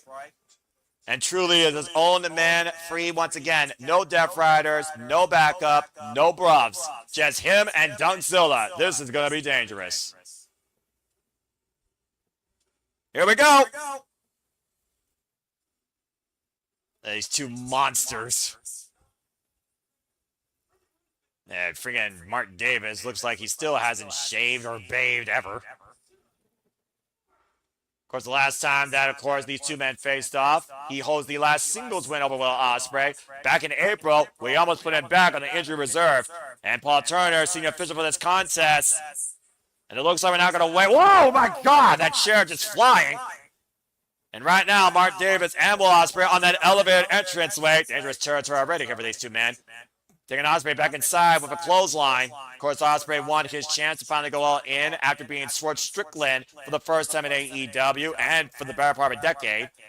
At Forbidden Door, big scoop slam there, and followed senton drop as Mark Davis looks to destroy Will Ospreay ahead of going all in. And ahead of maybe going back after his AEW National Championship after losing that against Andrade El Idolo at Redemption. Of course, with the semifinals of the Owen Hart Foundation tournament, that Will Ospreay got the better of Mark Davis with the help of the Death Riders fending off the Don Callis family. And right now, Ospreay challenging Mark Davis with these elbows. Needed the midsection, though. Irish whip.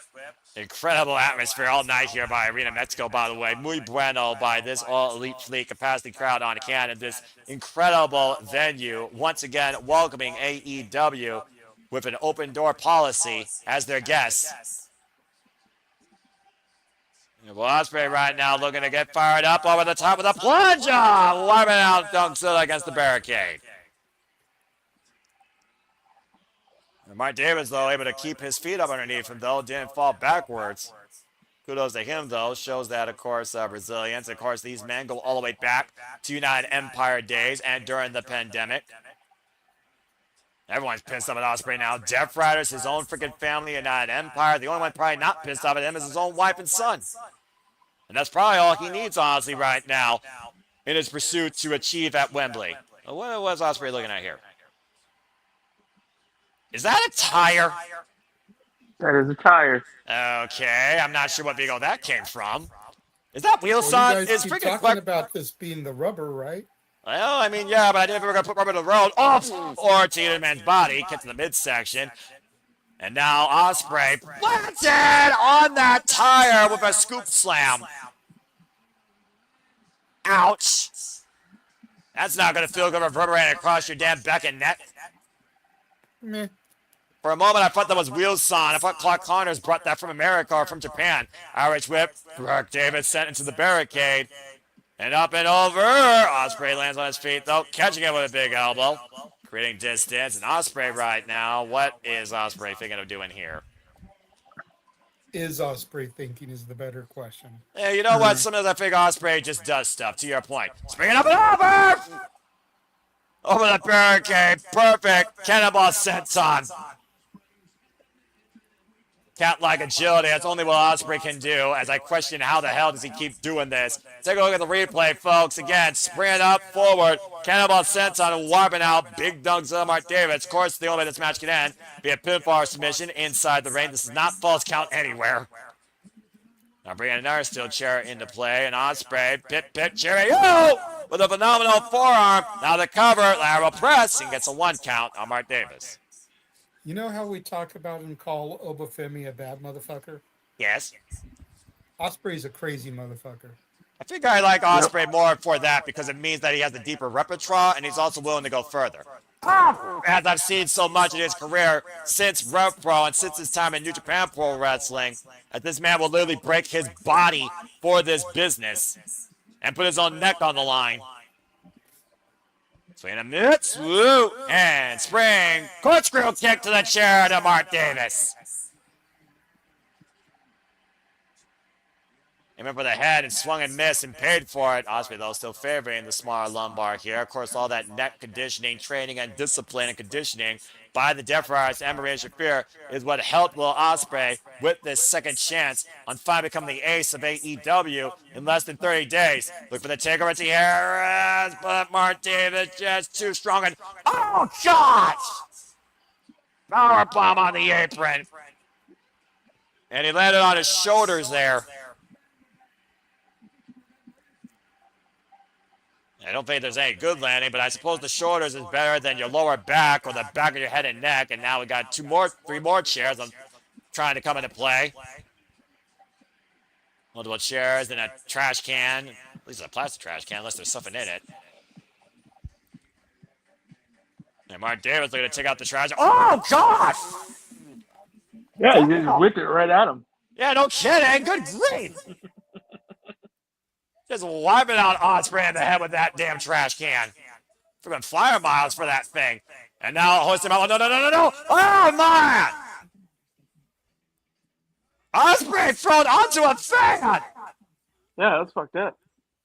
Well, this is what happens in Mexico more often than not if you've seen enough shows like I have. I don't think I've ever seen that before. Good grief. I talk about fan interaction. I didn't think it goes that deep. This main event, this human car wreck that might be left on a Mexico turnpike continues. The rest of the client picture-in-picture or full commercial break. Fuck television. Shit. Yeah, it was crazy. So JJ, See, how has your day been seeing all the stuff on social media? You brave soul. Flattering. Yeah, I would say that. You know, between Ringside News, Wrestle Talk, and of course, our friends at NoDQ.com So yeah, no DQ. posting and sharing our interview with Joe Gacy, Joseph Sawyer. Between the feedback that I'm seeing from it, you know, people that were there in the chat room retweeting, talking about how good it was. Yep. I'm not going to lie, a little bit flattered. That goes back to the work ethic of the outlook and the spotlight we bring for the professional wrestling business. So kudos to everybody, and thank you again to Joseph Sawyer for giving us our time. And again, folks, you can go watch that interview in the archives. Follow us today at SR Studios 24 to stay tuned for further interviews, shenanigans, watch live events, and further engagements for your ultimate source of reliable, open-minded, honest, unapologetic, passionate professional wrestling entertainment and combat sports and professional sports analysis. Continue. No, that's pretty much it. Like, I'm looking forward to going into the post Dynamite space tonight with some of my other friends. Mm-hmm. And as arrogant as this may sound, see if they like kind of glaze a little bit and put us over, you know, because the people in those spaces are traditionally really supportive of us and give me the opportunity to plug our stuff in our interviews. So I'm curious to see how many of them have seen the interview, if they've seen the reception. God damn, that, like a cinder block over Osprey's head? I don't know what that looked like a freaking like tile you would see on the roof of a building. He just blasted Will Ospreay with that. We are back here, folks, at Grandson, Mexico, with his Mexico City street fight. Everything including a stop sign, or excuse me, auto sign at disposal here, as they were high above the All Elite Fleet Capacity Crown Arena, Mexico, and just brain Will Ospreay with what looked like, I believe, a plywood board, if not a breakaway tile. Now setting Ospreay up and over the rope, just throwing him free Beal style into the ring. But yeah, again, seeing what they have to say about the interview. Go ahead, Noah. no, you're good, JJ. And again, mad respect to everyone here at Level Studios, and mad respect to everybody that supports us and make it possible, and mad respect to all the hardworking men and women that make this all freaking exist for the love of the business that is professional wrestling, damn it. And right now, there is no love being shown between Mark Davis and Will Ospreay. All these steel chairs, and a barbed wire steel chair, if y'all caught that, by the way, in the corner. Mm-hmm. Now, Mark Davis might be looking for that devastating pile driver. Ospreay would escape. Full Nelson, back elbow strike, hook kick. Catching Mark Davis off guard there. And Davis right now staggered. Now Ospreay trying to hoist up Big Dunkzilla, but again, the pressure on those shoulders. And driving Ospreay head first, the steel chair in the corner. Of course, Mark Davis wedged that chair between the ropes earlier in this match. And right now, Mark Davis setting up another couple of chairs. Just using everything at his disposal. We take a look at the replay here. Sending Ospreay full throttle. Head first into that steel chair. And jeez.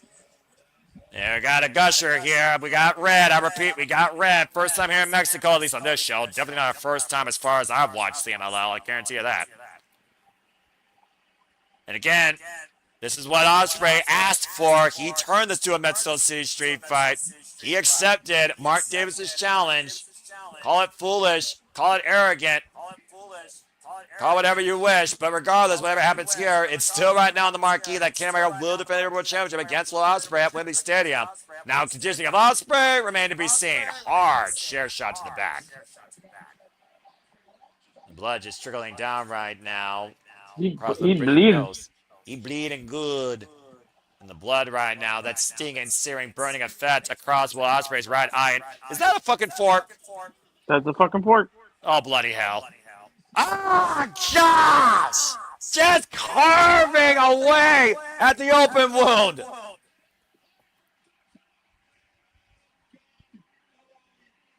What the hell? You got some fork play going on here. And a freaking savage animal coming out of Dunkzilla Mark Davis, looking to take far more than just a bite out of Ospreay's head. Now going forward. Oh, drop to face first, going in the chair. I don't know how Ospreay was able to scout that, let alone freaking be coordinated enough for that. And once again, Mark Davis staggered off the second. Oscar! And the cover by Ospreay to end this street fight tonight. Kick out two by Mark Davis. I don't know how the hell Will Ospreay finds this, let alone been able to do this so late as well. And now Ospreay with the fork in hand. But you know what? Payback's a bitch. And right now, just punching the head, puncturing the head, fiercely, aggressively against Mark Davis, carving away the skin and flesh. Jesus, this match. Hey, you know what? We know what Ospreay can be 1-6 sadistic son of a bitch. I'm just saying. And again, this man did say he liked being a Death Rider. This is what the Death Riders are known to do usually. And right now, looking for the hit, like, oh man, I got caught with a lariat. Clothesline from Dunkzilla once again. The Achilles to Ospreay as the power of Dunkzilla coming into play here. Now hoisting up Will Ospreay up in the Razor's Edge. And Will Ospreay looks to be devastating move here right now. And, oh my God! Yeah, that's fucked up move, eh? It's over with that power driver for the chairs. I cover 2 back press. No! Davis is bleeding. And so is Ospreay profusely. What do you expect when you carve a fucking man's head with a fork? Take a look, by the way, as Ospreay's head crashed down on this fucking pile driver, sit-out pile driver, by Dunkzilla through the damn chairs. I think Mark Davis caught more of the chair than Ospreay. That might be its only saving grace. Now removing the barbed wire wrapped around that steel chair, and again, barbed wire is not supposed to come in contact with human hands. And we got the crowd in Mexico chanting, "We want tables." Well, of course, you know, you have to have tables in an extreme atmosphere. Otherwise, professional wrestling fans don't think they get their money's worth. It doesn't matter what country you're in. And again, Carvin Ospreay now with that barbed wire. And Davis on the move. Hello! And a chair flying into Mark Davis's head. Oh, okay. There's winging the chair right now. Payback for that trash can. I think the chair was more effective. Now both men on the apron. Double under hook. And again, will Ospreay pull the trigger if needed? Will Mark Davis see it coming? Possibly looking for maybe a Stormbreaker or Tiger Driver. Mark Davis finding back though. Massive headbutt to Ospreay's heart. Caught Will Ospreay right underneath the chin there. And now Mark Davis. Oh no. Oh no. Oh no. Oh no. Oh no. No, no, no, not from there. Ospreay kicking his legs for his work as Mark Davis looking for the pile driver and the rake across the back of the Bruv. And now a barbed wire assists the rake up the back of Will Ospreay. Just ripping away at the flesh, you see the protrusions of blood falling up Ospreay's back. Oh! A head tie grab by Will Ospreay to the Davidsons. Getting his handful tonight. And now, come with the roundhouse in position. Pile driver on the apron by Will Ospreay. Payback for what happened 4 months ago that had the match stopped. This was the very moment that Paul Turner stopped the match. Again, that full grab right below the nether regions and that round kick. And Mark Davis dropped on his head on the apron the same way he got the win on Will Ospreay via ref stoppage. The referee right now counting. Here we might get a TKO if Mark Davis can't get up to his feet. Up to 7 right now. Up to 8, and Ospreay laying in the middle of the ring as well. Up to 9, and Mark Davis isn't moving, and Mark Davis... At the last possible second, finding his new win and second league on life. Hit and Blake connects! That's gotta be it! Cover 2! Oh! Kick out 2 and 9 cents. Somehow Mark Davis is still alive. And Ospreay is fucking fired up here, unlike what I've seen in a long damn time. Wembley stamp, hand in the balance, looking for the Tiger Driver. Whoop, back by a drop, sunset flip, roll through. Mark Davis with the roll through though. Went for the sign there. Ospreay able to hook him. Crucifix trap, cover 2, and Mark Davis able to escape. Went for the round kick, ducked underneath. Mark Davis, catchable Ospreay. Turn around to a pile driver again. Out of nowhere. That's gotta be it. Drapes the arm over, cover 2, and Mark Ospreay gets the shoulder up again. With no pressure on that right shoulder. Incredible. This is... What a match. This is professional wrestling, damn it. This is a show. This is a single night experience. This is Grand Slam Mexico.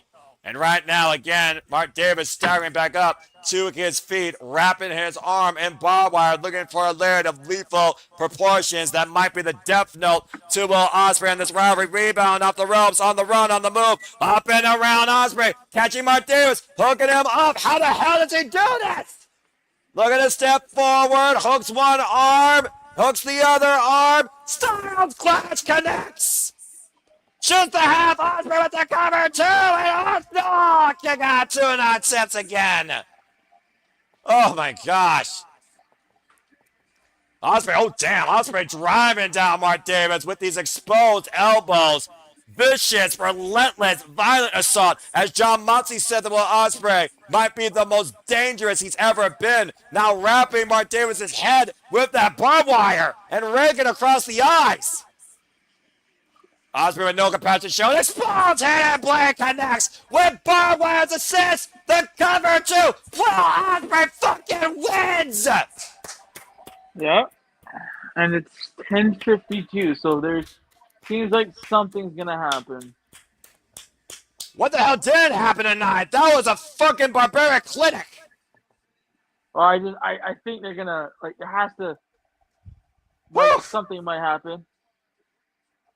No? Mark Davis finally put down, and Will Ospreay putting his past once and for all down for now. No Death Riders, no United Empire, no Don Callis family, no Dunkzilla. As Ospreay looks forward 25 days from now for the AEW World Title against a 10-year mountain that he's looking to finally peak at the summit against Kenny Omega, and the hell of a match here to withstand. Commendable effort by Will Ospreay with devastating outcomes to a former friend as Mark Davis lays unconscious.